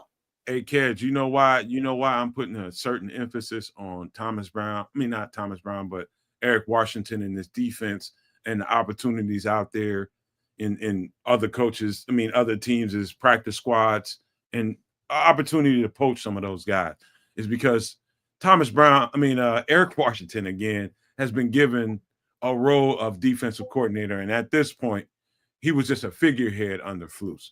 He wasn't given a play call sheet. He wasn't given an opportunity to be an impact other than what Flus says that goes on behind the scenes. He helps him design. He helps him comes up with the play call concept, all the stuff that Flus said that was going on behind the scenes. You saw no semblance of Eric Washington having any effect on the Chicago Bears defense. None whatsoever. Now with Flus out of the way, and with Eric Washington having the full helm of the defensive coordinator of Chicago Bears. What if his prerogative was, okay, I seen a particular flaw in what Flus was doing. And now that I'm the defensive coordinator, this is what I think we should do. And if that is, you say it's a waste of time and money, okay, get it. I say give him every opportunity to prove that, okay, maybe we had the wrong defensive coordinator. And maybe I should have been calling plays from the beginning. Let's find out if that's true or not. It's all I want to know. It's all I want to know. It's just an option, kid. That's all I'm saying. Sure. Like I say, it's an available option. Ryan Poles can do it if he wants to do it, or he won't do it if he doesn't want to do it. I'm really not that fussed on it. You're very fussed on it. My thoughts here, I'm not sure who was asking, but I think it was BT9. And it was just, how do you evaluate the defensive coordinator if they're not winning football games? And here's how. We've been able to watch Matt Eberflus manage this defense for quite some time.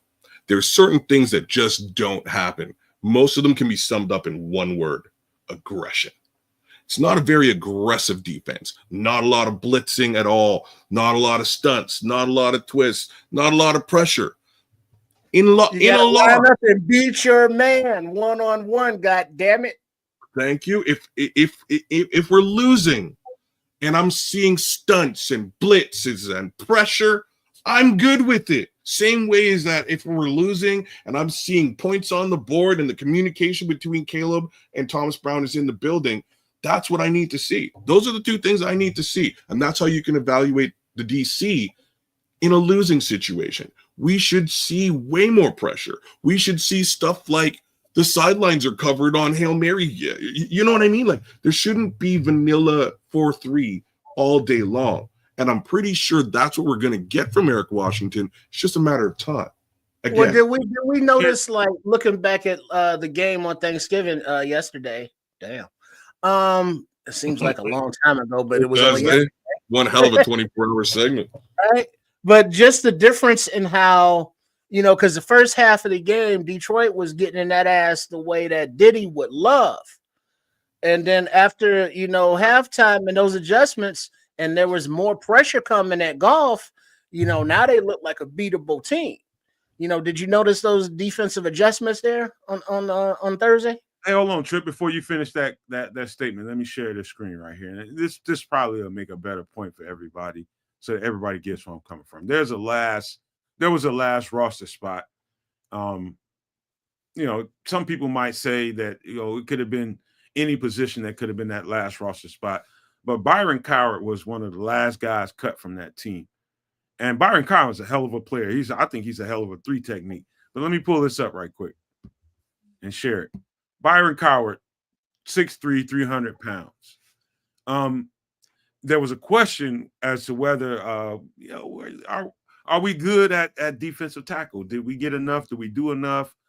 And let's just say Flu said that, you know what, I like Byron Cowart because he's big, he's athletic, and he's strong, and I think he can hold up if, let's just say, Billings went down. We just hypothetically talking, and he chose Byron Cowart. Let's just say that there was a bigger, stronger, more, I guess, a guy that can anchor better out there that was better than Byron Cowart to back up Andrew Billings, and he chose Andrew Billings, Flus, being the head coach that he is and the defensive coordinator. He went with Byron Cowart. Byron Cowart's been good for us, but he hasn't been what we need in the run game. Let's just say there's a guy out there, maybe, that was more stout in the run game than Byron Cowart, but that wasn't, I guess, Eric Washington's prerogative since he's not the defensive coordinator officially. It's Matt Eberflus. This is as simple as it gets.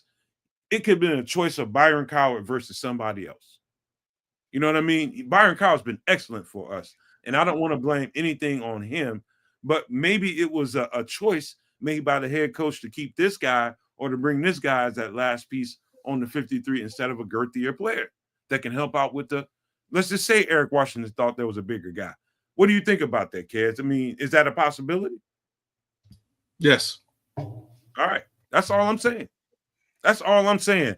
All the shit I said all night long comes down to that. That Right was on. Perfect. Can we move off of this whole all right. breakfast luck crap now? Like now I just We'll can we leave it just alone, move on? man. Yeah, We'll leave we got Thank you, man. That horse has been as- resurrected, killed, Right. buried. They rolled the You stone know? away from the tomb. It came back to life. He's playing Killed the it middle. again, He's playing the and middle now of the it's- defense. But at the 300 scrolls, pounds.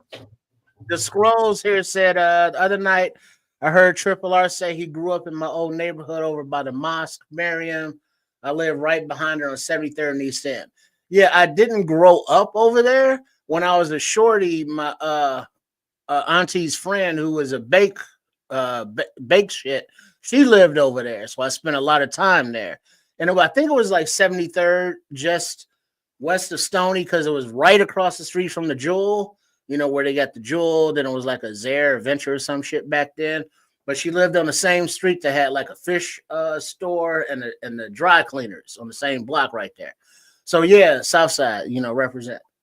Go ahead, y'all. All right. Man, how about this, man? What a hell of a conversation. Spicy, as usual, for the Nomad Network. I always remind people all the time, no matter what you hear on the show and how vehemently we disagree with each other, it's just vehemently disagreement. That's all it is, man. We all respect each other over here. And it's all about giving you guys good content live on podcasts, not making videos, and just giving it to you live. We're showing you what we would be talking about behind the scenes and arguing about before we would be doing the show. This is the kind of shit that me and Kedz would be arguing about. Straight up. Kedz would be like, man, Nomad, you want to talk about this? You want to do a show about that? That's bullshit. We don't need to be talking. This is the kind of shit that we will be arguing about in the background. And instead, we gave it to you live. We gave it to you live, and we had disagreements. So be it. So be it. Don't think too much of it because it's nothing. This is what I believe. My virtuoso beliefs are, I think that we can do better, and I think this is how we can do it. Kedz says it's a waste of time, and he has his reasons for thinking that. Don't think nothing of it. It's just a show. It's just a show, and I just wanted to emphasize that and say, you guys, man, this is a great time just having this conversation with you all because we in for a whole bunch of change, and it's going to happen rapidly. There's a couple of months. I think I would say, Kedz and Trips, would you say that there's a couple of months window to really figure out exactly where we need to go as an organization? Kedz, to start with you. Do you think I think it's a couple of months, 2 months window to really figure out what we need to do. Hard to say. It might be a little bit longer than that. What they really need to evaluate is what I've been saying all day. They need to evaluate Eric Washington. They need to evaluate that communication line between interim head coach and quarterback. That's extremely important. Does the offense suffer with him in this new role? These are the things that need to be looked at. If that looks well over the course of the next 5 weeks, great. Then we can imagine that we might have a path forward with the guys in the building. If by any stretch of the imagination things don't go well over the course of the next 5 weeks, then we're right back at square one. And they actually have, this is why I'm excited about Thomas Brown. They then have to go and look at somebody else as head coach. If for some reason the next few weeks doesn't bode well for Thomas Brown and Eric Washington and the team. If we get to that point, I'm much more worried because I think we missed the boat last year. And I don't know who you're going to bring in here who's got experience and can actually do the job. So that's where I'm a little bit worried. As far as, drafting and free agency, etc., I'm not really that worried because the holes are obvious. They should have been obvious to Ryan Poles before this, but they're very obvious now. And I think he has the available capital to attack each one of those positions with the slight exception of maybe adding an additional running back. I don't know if you want to do that in the draft or if you do that in free agency. I would hate to suggest that they go and pay another running back. Really, I think you draft one. But that's it. They know what holes are there. I think they can fill them all. And I think 2025 will look great if they can establish who that head coach is gonna be.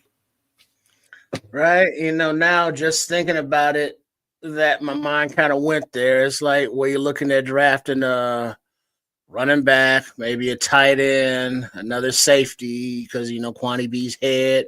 You need beef on the D line in the middle. You need another edge. You need offensive line help, whether that be at left tackle. How's Darnell Wright's, need at right tackle? I don't know. Shelton is good enough as a backup, Lucas Patrick. Oh, I'm sorry. I mean Bates. No, I meant Patrick. These fuckers can't stay on the field, so you need guard help. Tevin ain't getting no new damn contract. If I got anything to say with it.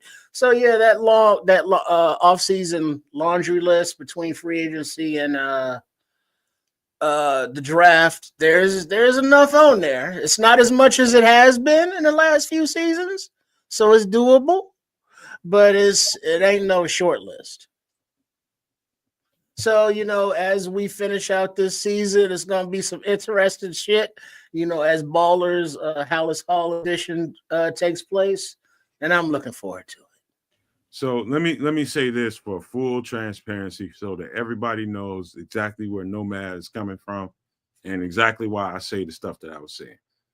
And this is gonna I don't care really whose feathers it ruffles, but I'm gonna be honest, and that's what I do.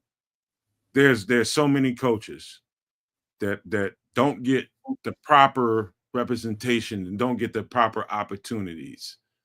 Don't get, like, I'm talking in particular black coaches. There's black coaches all over the league that don't even get the opportunity.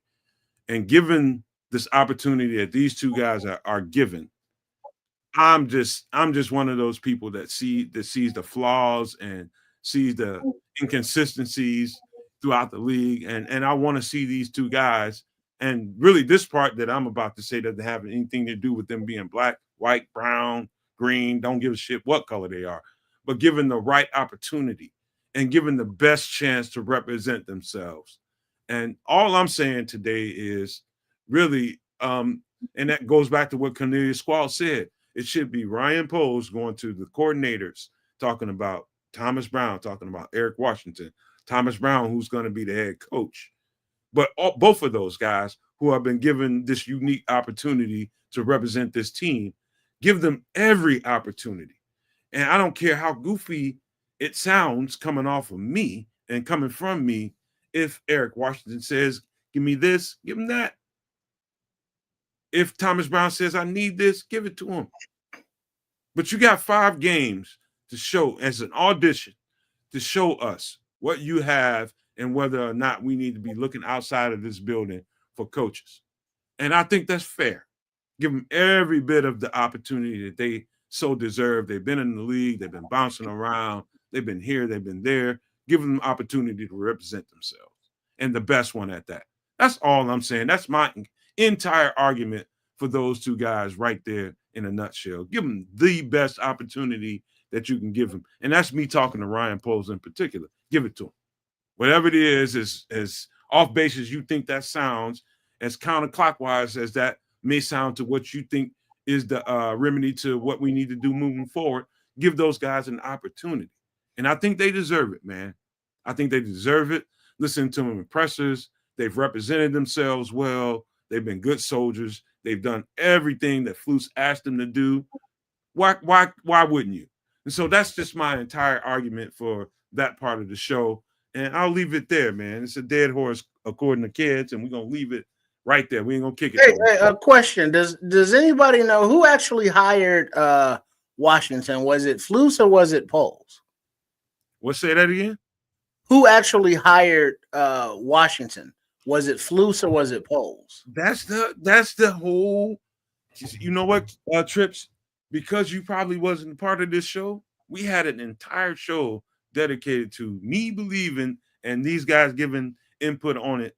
I thought that he was there as the break. They were there as a break glass moment, talking about Eric Washington and Thomas Brown. I thought they were there in case the shit didn't work with Eberflus. So that means Poles brought him in looking as it like Flus is going to shit the bed like he did. Yes. Yep. Okay. Right on. That's the word. Like if I don't know if you understand how much that irks me, bro. I'm just going to tell you. So if my guy planned for failure, that's not good planning. Well, no, but if it goes along to the storyline of McCaskey said, "Hey, Mr. Poles, we like you. Here's your list of possible 3 head coaches." He picked Eberflus, and ever since he's been trying to figure out a way of life without Eberflus. So, he's like, "All right, you can hire your Waldron, but I got Brown in here as backup." Oh, Williams crapped out. Well, we're going to hire Washington and you're going to work with him. But he's, telling Washington and Brown, just wait for him to shit the bed.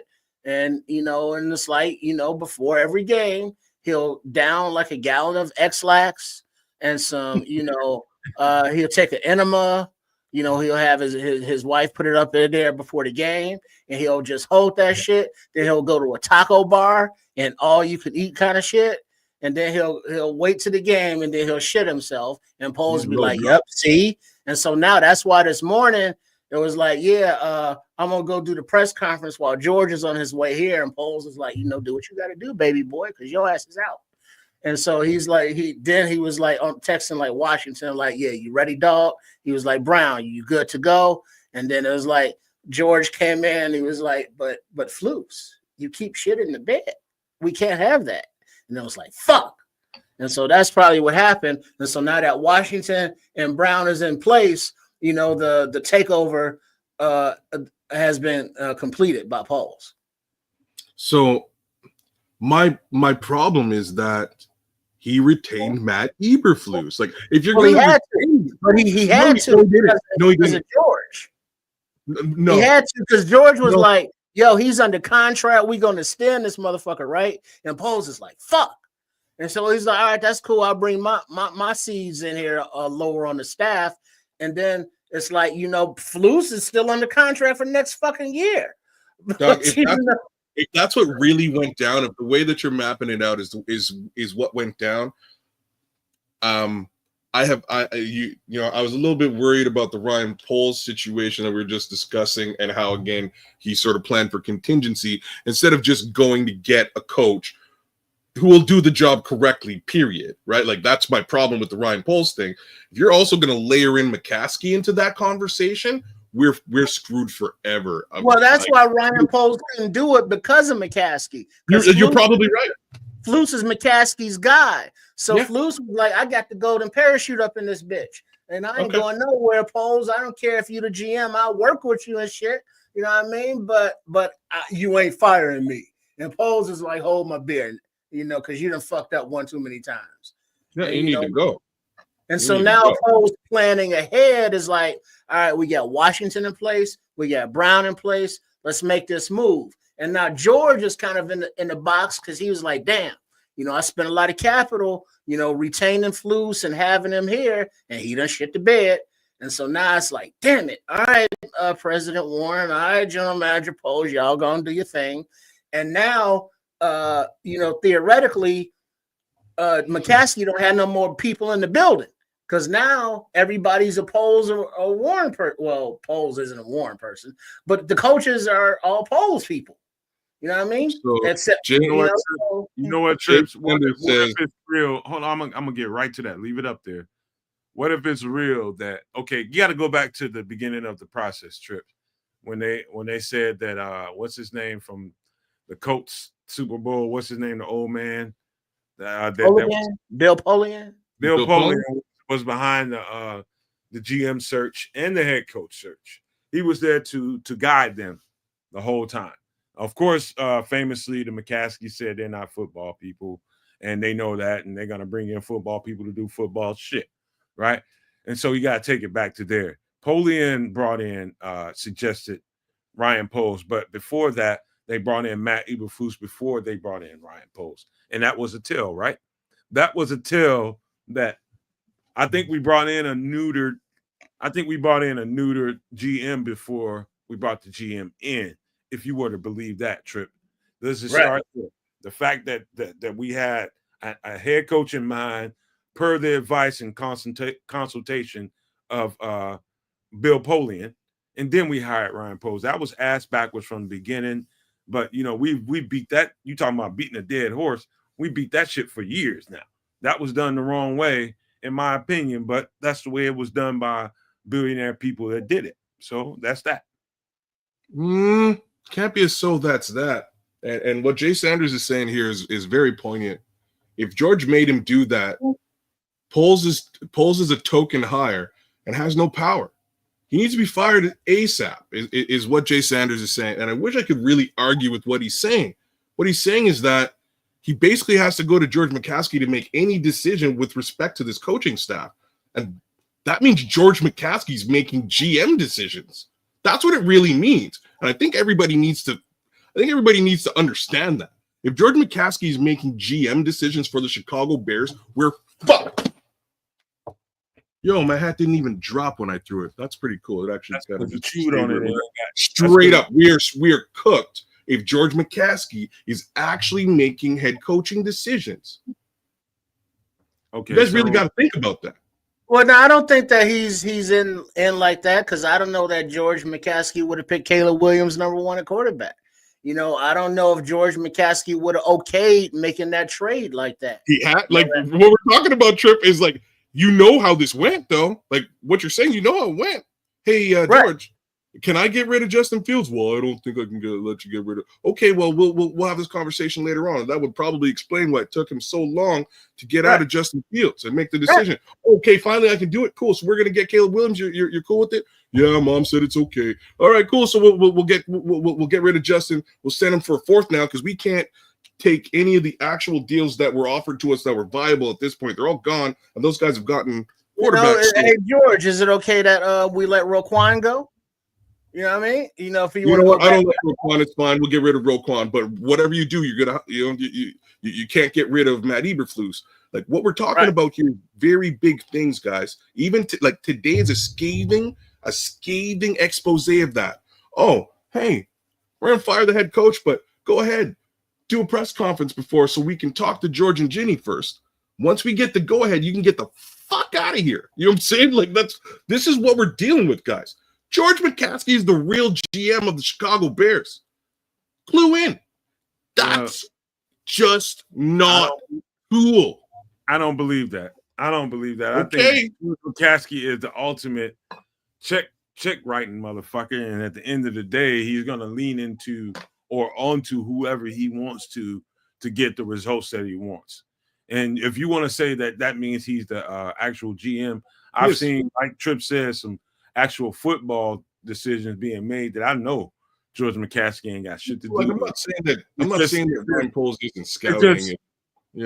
I am saying that along the same lines that you're saying he's the check guy. So like in any regular business, you have a budget, and that's how it works, right? You assign the budget to the people who manage the budget, and they manage it. And at the end of the year or whatever the quarter is, what have you, you have a meeting and you go, okay, so how's the budget doing? Are you guys killing the budget? Are we making revenue? This is how businesses work. You don't go to that guy every day. You know what I mean? It's like, for instance, it's like the Waltons coming down into the Walmart and going like, yo, I'm gonna deal with the inventory myself. You know what I mean? I'm gonna move this inventory because y'all fucking. What you're saying is you just describing basic, just basic. It's a basic business. It is. There's no difference here. Hold on, Trips. How about this, Trips? If let's just say if you were the owner of whatever company me and Kedz are working for, you ain't gonna sit here and tell me, Trips, that at some point you ain't gonna come down and lean on the people that are under you for the exact results that you want, right? You're gonna every now and again you're gonna be like, hey man, I ain't feeling that. This is what I want, right? It's my shit, and this is what I want, right? At some point or another, I'm not saying that you're gonna do that on a regular basis, but at some point, it's his prerogative as the owner of the organization to come down and put his weight and lean against anything that he wants done or not. Right? I agree. Well, I mean, that's like saying, I own this office that y'all are working at, but I want my person in there so that your office manager, I hired that dude, because he works for me. Technically all y'all work for me, but he's more my eyes and ears to know what the hell y'all talking about up in there. So if I need to know what's going on with my minions, I got my my top dude, there,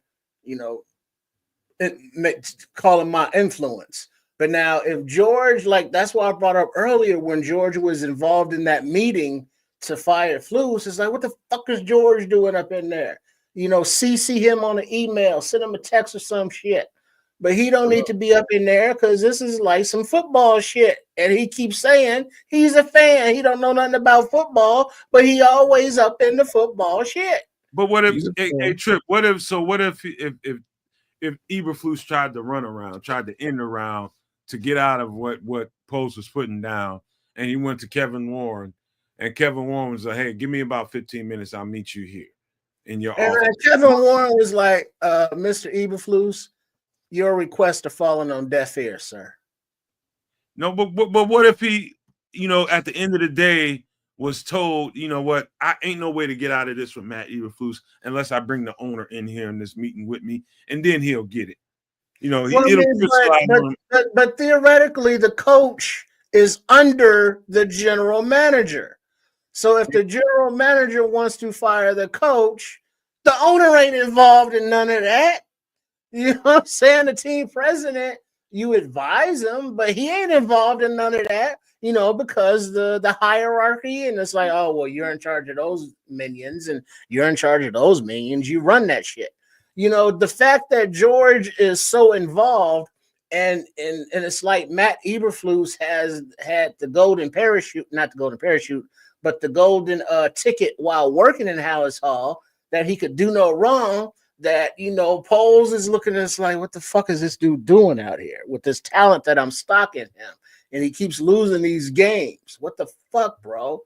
And so it took this long, and for a national holiday game to, it's like, look, man, Flus got to go, and they hit the head, and Flus was like, hey, George, yo, these ninjas are talking shit, trying to fire me. Come on, holler at your boys. And then George got there, and then they hollered at George, and George was like, all right, hey, Flus, I got to wash my hands of you, dog. Sorry. So now it seems as though George may want to be like, all right, well, we need to start our coach search, as soon as possible. Whereas Poles might be like, yeah, but let's go ahead and pump our brakes and give Coach Brown a chance. George will be all right. So now that's going to see what's going to happen there.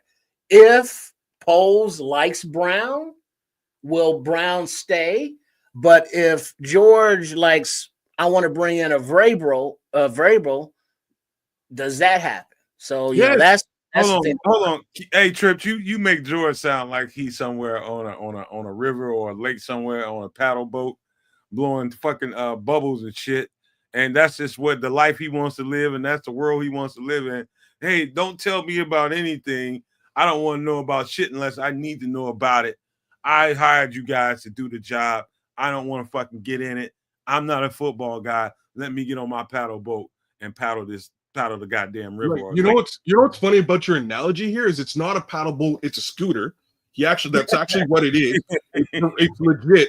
I don't know about the bubbles, but there might be bubbles involved. Like, I'm just saying, there may be bubbles involved. Scooter, bubbles, and yes, the reality is the man came out a couple of years ago and said, I'm just a fan. I don't know anything. I'm not a football evaluator, is the quote. I'm just a fan. I'm not a football evaluator, which is cool. So with that statement, we all thought that, okay, so what does that really mean at the time? At the time, it means that Ted Phillips is running the show. George ain't. Cool, we got it. That's what was going on. Ted Phillips is now gone. So this basically falls to the Kevin Warrens of the world and or Ryan Poles. The reality is we're watching it happen in real time. When it comes to actual team decisions, they got to fly this all up the flagpole to George and Ginny. Now, OKC, you said something here in the chat. I just got to find it. Hey, You're Kedz, asking him to... Huh? By the way, I like paddle boats, man. See, they're good. They're nice. I prefer jet ski. I like a nice jet ski, but hey, like to each his own. OKC Bear Boy, you're saying you are asking him to eat 2 years of money. He has to approve. And That should have already been approved by way of budget.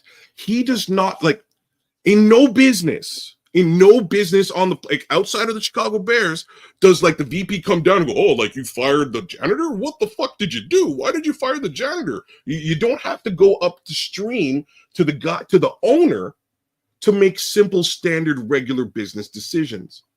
And that's what's crazy about what we're talking about. They have to fly everything up to George. George got to get on his scooter, get to Hollis, scoot around, go to the office, blow bubbles, and make a decision. That's not he's an old man. He's not even about that football stuff. How he's involved drives me nuts. Makes matters worse, though. It's driving this team into the ground. Hey, Kedz, fuck you if you don't like paddle boats and badminton. Leave people. I said I like jet skis. I'm about jet skis. And the new security guard at the gate, his name is Bubbles. Oh, okay. All right. I'm just saying it doesn't bode well for the team. It has not traditionally boded well for the team in this respect. I don't see it boding well for the team moving forward, having to go through George. George needs to move himself out of that portion of football, like real talk. Wait a minute. How many years have we had him as the head of the organ? What has it been? Since 2011. 12 years. Since 2011. Count up the years. So this is not looking good 15 years, bro. Old George Mac, G Mac. It ain't looking good, man. Since you've been in there, G. It just ain't looking good, Trips, man. But hey, leave that man alone if he likes paddle boats and bubbles, man. Fuck you, kids. He can have his paddle boats. Leave him alone. All right. Yeah, I have no power over telling him whether he can have them or not. What I'm telling you and everybody else is if he's got his paddle boat, we're all sinking.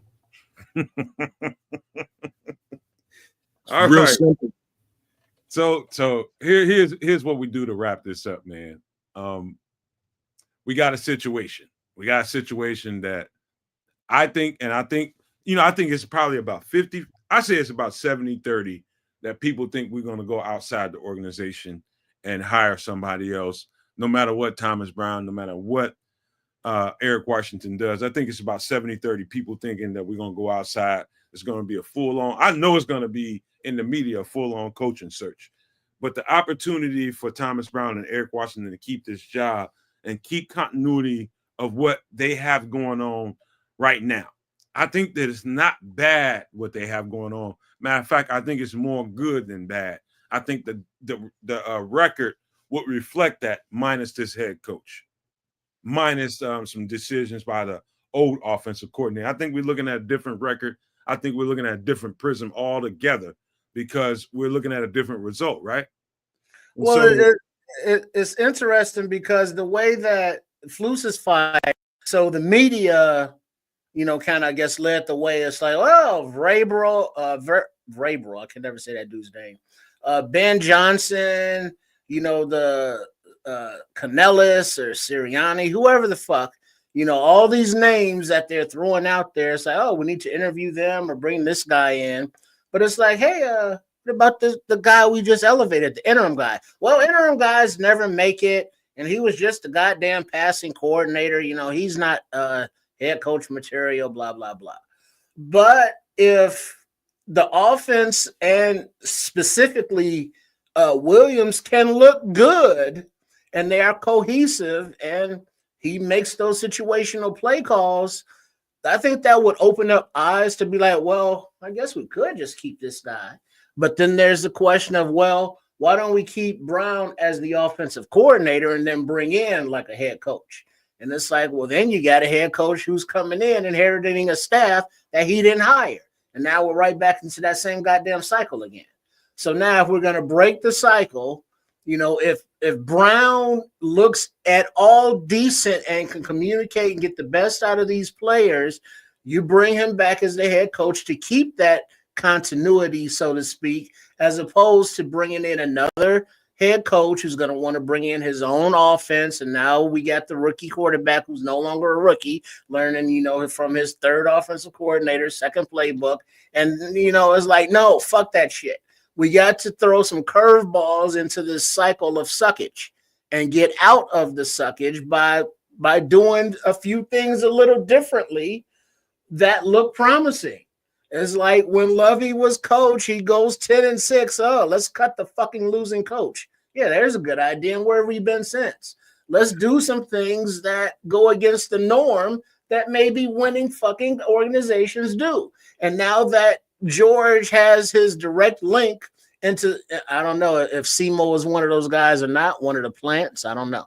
But if he doesn't have his head coach anymore, it's like, fuck. Now Warren and Foles got all the power in there. I still own the team. I'm still rich as fucking shit. I can still fire him. But as far as football operations, now it's actually their party, their show. And it's like, I'm hoping that's what it is, trying to be half full kind of guy. So, yeah, that's what's up. Hey, you know what? Before you go, kids, I know you got a mouthful. I think I really believe, and I've just only been attached to the fan base like I am right now for the last couple of years since being on the bar room. And so, you know, I only had a slight inkling of how powerful the fan base is and how they go. I'm talking about you guys, you know, maniacs and everybody else in the fan base. I'm talking about those people, everybody, myself included, how intense it was. Here's my problem, fellas. I think in the social media space, excuse me, I think we've gotten addicted. I think we've gotten addicted to the cycle. The cycle of, I think we got a fan base that's full of, I can't wait to complain about the next thing.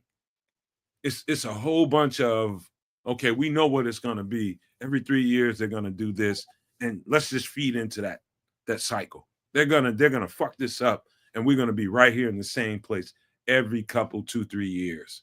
And I think people are addicted to that cycle. I think they're addicted to the negativity and the rage that comes with it.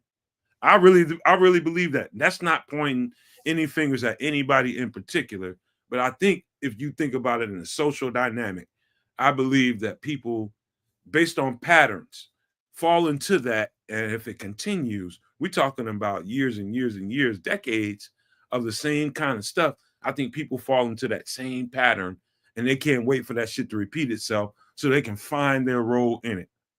I'm the complainer anyway. I like to bitch and moan. I like to rage. I'm going to find where I can do that at. And I really hope and pray that we finally break that chain. I'm so sick of that. I'm so sick of that. And I would love to be on the other side of this, saying that we're a championship franchise. That's what we all want. We want to be a championship franchise that constantly competes for championships. How do you do that? Not by constantly repeating the same cycle. Okay, this guy wasn't good. Let's start this all over again. Identify who are the good pieces. Who are the good guys? They fucked that up with Lovey, yes. They've got some guys in that building right now that I believe 110% that can help them.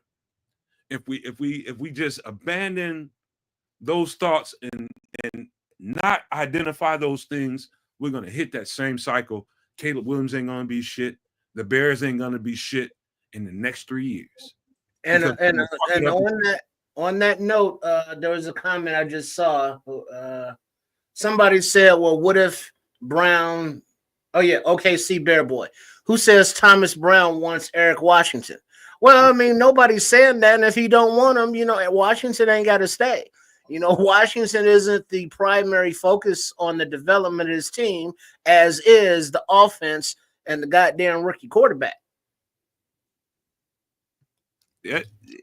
Everything you just said, right? So that's really where it is. Got to evaluate, and that's why Thomas Brown was elevated, right? That and the fact that special teams hasn't been working very well over the past few weeks. That really shot Richard Hightower's ability to be this guy. Otherwise, I thought it would probably be him, even over Eric Washington, to be honest with you. But here we are, Thomas Brown, Caleb Williams. We're going to see what that looks like as we move forward. I'm interested, but like I'm saying, I don't like George McCaskey's involvement. It's interesting to just think about the Green Bay Packers and the way that their organization is built. They don't have an owner, and they don't have these problems. So it's really funny to me when folks are, in the chat, they're like, you know what I mean? The owner has to be involved in all this. No, you just have a budget.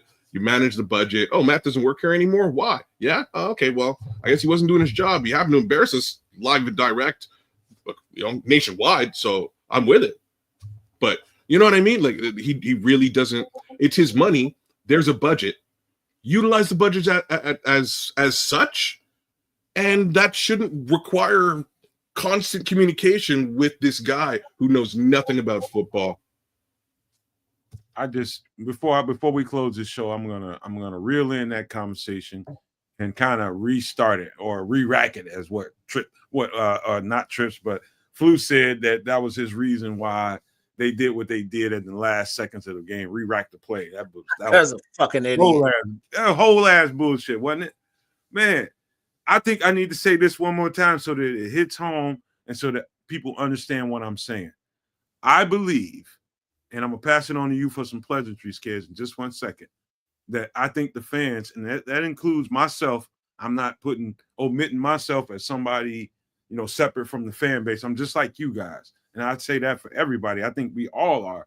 But I think if we don't pay attention to what we are, who we are, and how we can impact what things are going forward, we'll fall into the same practices and patterns that we've always fallen into. And that's waiting for that next cycle to happen so that you can rage and crazy and be just doing all that shit people do on fucking Twitter and being an asshole for the next couple of years because you didn't get the results that you wanted. Oh, we're into that next, George McCaskey ain't do this and we didn't do that right. Man, dude, listen. If we don't overlook our value as fans, we won't see. If we overlook it, we won't see what we have right now. And I think we have something right now. I think we have something really, really good. We just had the wrong leadership at the helm. The face of the organization was absolutely wrong. And I think they got it right by firing him today. I think they got it absolutely right. Matter of fact, I know they got that absolutely right. If you guys as fans can just hold up and just pull back for a minute on this next coaching search, on this next endeavor that you think the Bears are going to be on, to slow down for a minute and pay attention to what we have in the building, I think we're on to something. Player-wise and on the staff, I think we have something to blow that up just for the next colorful new toy that's shiny out there. And I think that's crazy. I think there's some really good coaches in this building. And to me, that's the premise of what we did this podcast for. And that's just me. I ain't talking for Kedz, and I'm not talking for Trips either. I think that's the most important thing we can get out of this podcast is to say that we have guys in this building that if we don't fucking slow down and look for the next thing to get pissed off and angry about, we got it. We got it. All we got to do is empower the guy, give him everything he needs. And that's just my 2 cents on this whole podcast before I pass it on to Kedz for some pleasantries. Go ahead, dude. Yep. Give you guys a little bit of love. Thanks for rocking with us. Couple of hours, 3.5 solid hours. My guy, Nomad, myself, your favorite Canadian, Kedz the Canuck, and my guy, Triple R underneath, rocking and rolling as per normal, celebrating the firing of Matt Eberflus like never before. We're not really celebrating the firing of Matt Eberflus. I'll take that back. What we are celebrating actually is the ascension of Thomas Brown and his potential to walk into a head coaching situation, whether that is with the Chicago Bears or for another organization. I'm just really glad that the Bears have given this guy the opportunity to test out, to test the waters, and they're going to get the opportunity under the same pretenses to maybe hire a really awesome head coach who has a connection with your quarterback. And I think that in itself is worth its weight in gold. That being said, big shout outs to my guy, AC Adam. Pesos is out there making money. What it do, Pesos? Do it all 36. What's popping? Jay Sanders, Redbeard. What's going down, Redbeard? You can come as your regular self too if you want. I'll accept either one. Aunt Mas, what it do, Aunt Mas? Chi-Town Menace, my guy, Chi-Town Menace. In a New York Menace? Is that where you were before there, Triple R? From Chicago, I guess it's Chicago. Between the moon and New York City. Okay, all right. Anyway, Sports Chicago style. Give a little bit of love to my guy. Go check out his site. We're repping it right here, right now, live and direct on the banner. By all means, www.sportschicagostyle.com. Who else we got? OKC Bear Boy. We chopped it up. Thanks for being obtuse with me. I love it. By all means, everybody's opinion is always welcome. And speaking of which, by all means, come check me out on a Tuesday, 6 p.m. Central, 7 p.m. Eastern for the Superflex. If you're a fantasy football head, we'd love to have you. Pop your questions in the chat and we'll address them and get you set up to win some money out of your leagues. Kanye West out there with us, Mr. Mayhem. Mr. Mayhem loves the Nomad Network, and we love you right back, my brother. Mad respect to you. Who else is out there? Marlon Johnson, Minister Charles Johnson, Smitty Q, Smitty, Nick Rembert. Who am I missing out there? I know there's more folks. No love to you, Don Burr, but always good to have you in the chat, bro. Gotta give it up. Who else we got? It's Crimson. You did. I don't know if I gave shout outs to Crimson. Don Burr smells like hot dog water. You had to slide that in there. I love that. That's damn. Hey, somebody take that ticker down off the bottom, man. I blew that. I'm just saying it's there you go. There you go. There you go. There you go, Don. That's just for you, dog. At the end of the day, it's probably just regular water he's dealing with, just regular Detroit water. Sorry. The Scroll, shout out to you, my dude. Rock Davis, what's popping? Who else I miss out there? Anybody else? Bear Truth 9. Always good to have you, BT9. Derek Carter's out there. Daryl Gibson's out there. Laz hanging out with us. Anyone else I'm missing? There's so many folks out there. Dennis Moody. Man, yeah, I'm AC Adam. If I didn't say you already, AC Adam, one more time. Dante Purifies out there. Saren Collins and T Collins as well. Couple more. Let me see here. Anybody else out there? No, I think that just about rounds it out. But hey, man, awesome chopping it up with you two guys as per normal. And you know maniacs in the chat. Thanks for your super chats. Thanks for your support. And hey, subscribe by all means. If you want to reach out to Nomad, please do. NomadLivePod2023@gmail.com.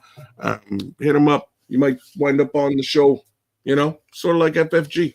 But that being said, awesome to have you guys. Thanks for repping with us. And bear the F down because we're going to need you to do exactly that. We need a little bit of support and love for Thomas Brown and this new coaching staff moving forward. So give them what you got. They'll give us what they have. And I think it's going to bode well. Triple R. Amen. Yeah, I'll get out of here by reading the not final poll results, but because there are 21 hours left. But while I'm reading those, can either Kedz or the dude pull up my channel there on Sports Chicago Style, which hope all the Nomaniacs and the Super Nomaniacs are subscribed to, as well as, the social media platforms, all that fun stuff. But look at the last thumbnail for yesterday's post game, and then just have that up there.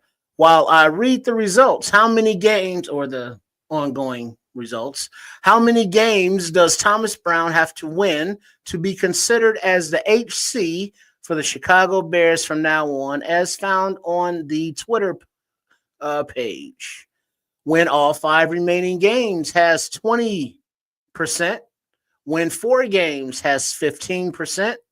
Win 3 games, if they look good, 38%. And I want a different guy, 26%. So it looks like the fans that have voted, all 169, nice, of those prefer that, hey, if the team wins 3 out of 5 games and they look good, they should consider keeping Thomas Brown. Look at Chicago Bears page. Look, see, I can't see this. Here? I can't see that shit. But it's up there top someplace here, wherever it is. Just click on it. You got That's the website there. Make the graphics bigger, man, because definitely I can't read it, kid. Trips.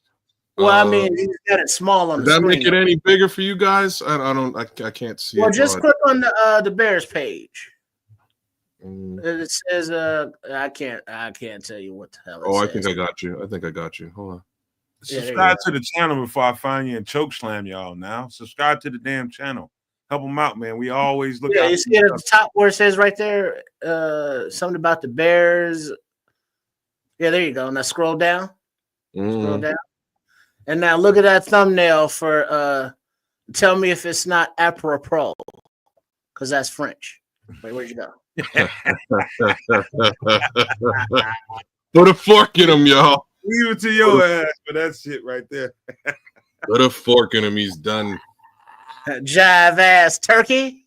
Man, that is the best. That's one of the best faces of all time. Honestly, like Matt Eberflus is a meme in waiting. Like I hope folks are really getting their meme game on. I'm serious. I hope folks are getting their meme game on because some of the faces he makes in these situations are, priceless. They're the most beautiful things to watch. This dude gonna end up being the head coach at fucking Liberty University because of y'all. Not even the head coach. He's gonna be the quality coach at Liberty University because of the shit. He shouldn't have took this job, but he had to take it because they was offering him money and money that he probably was never going to see in his life. He actually went and built a house.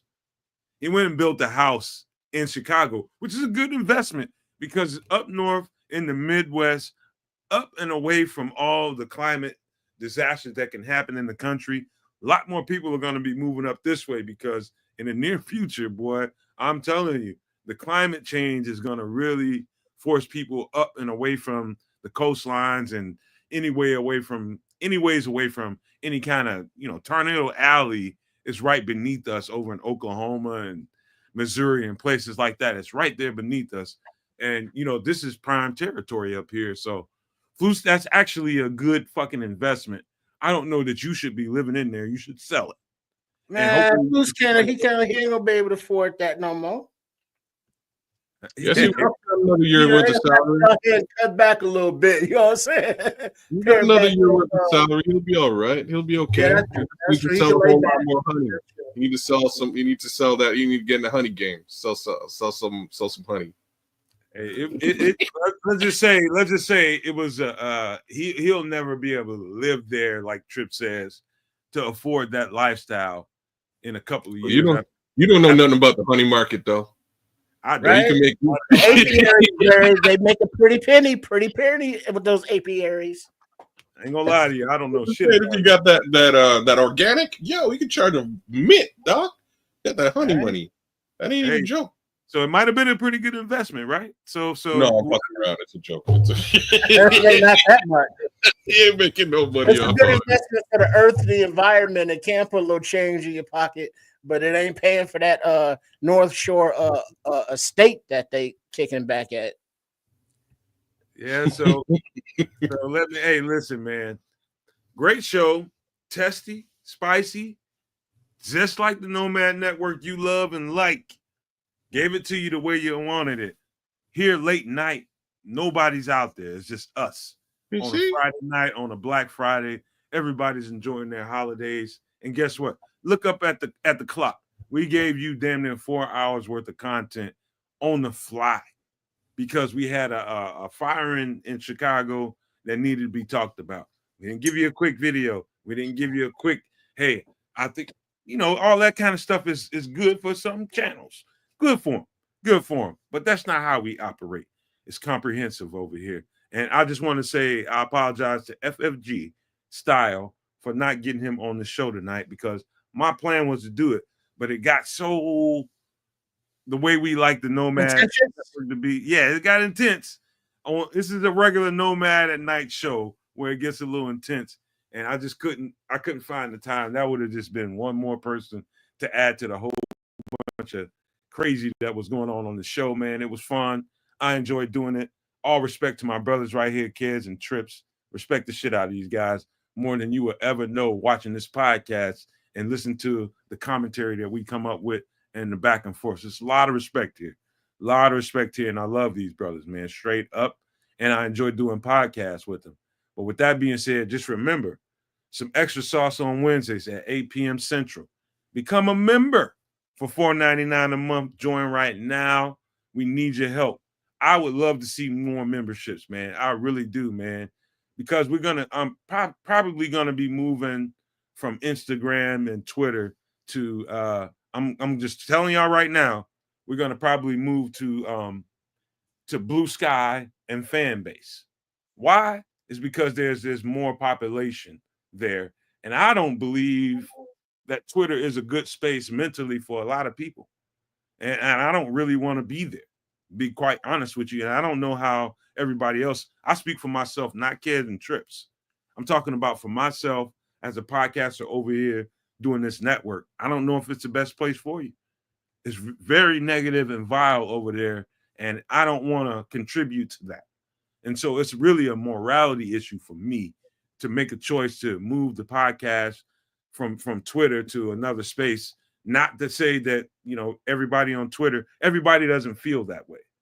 Everybody on Twitter is not the same. You see, I think, just to close out with this Twitter conversation, the bots, the personalities and the leanings of like the platform and all that. Yeah, they on that old bullshit. But the platform itself has been around for so long and is such a central part of, breaking news because that's where everybody is. Now, there will be migrations to Blue Sky or wherever, like Fan Base. I've never heard of that shit, or wherever. But for right now, Twitter is not a place like, I'm trying to get in arguments with nobody with, because it's like that's not even real people. And if they are, they're between masturbation sessions in the basement eating, pizza rolls. It's like, so yeah, I didn't get time for all that. But as far as staying connected to our fan base or our communities, whatever those communities may be, it's still kind of a necessary thing, but it don't mean you get to partake, just read what you need to read and, bounce your ass. You know what? I'm considering that, Trips, man, because you're not the first person that said it to me. I've reached out for advice about it. And so it's not that you're singular in this. I've heard that 2-3 times now. And take my time. Maybe it's taking our time getting away from there and developing on other platforms too. Maybe that's probably what's right. And so, yeah, I just wanted to say that. So if you don't see my presence on Twitter, just understand why. I just, I'm a good spirited human being. I love to have fun, love to be happy, love to be joyful, optimistic. And I'm not full of rage and hate. And that's just what I see all the time on that space. And that's just not me. And why engage in it if that's not what you are? And so that's just my mind and my energy. I want to empower people, encourage folks. I don't feel that negative spirit at all. It's out there, but I don't want to invite it in my house. And that's what it is on Twitter. And I just want to say that. And eventually we will migrate from it. But right now we will maintain a presence on it. But just know that eventually it's going to move. So I just wanted to say thank you guys for the show. It was great. Gave you guys 3 hours and 47 minutes and 40 seconds, as a matter of fact, full of content on a holiday in the middle of the night. And it was fun doing it. We got a whole lot of podcasts coming up. We got a whole lot more shit to talk about. A lot of it was covered in the show, but we're going to expand on it in different podcasts moving forward because it's going to be a bunch to talk about. But in the meantime and in between time, thank you once again. And I want to leave you with these famous words. If you can think it, people, and you can see it, there's no reason in the world why you cannot absolutely manifest it. Well, with that being said, we are. Yeah!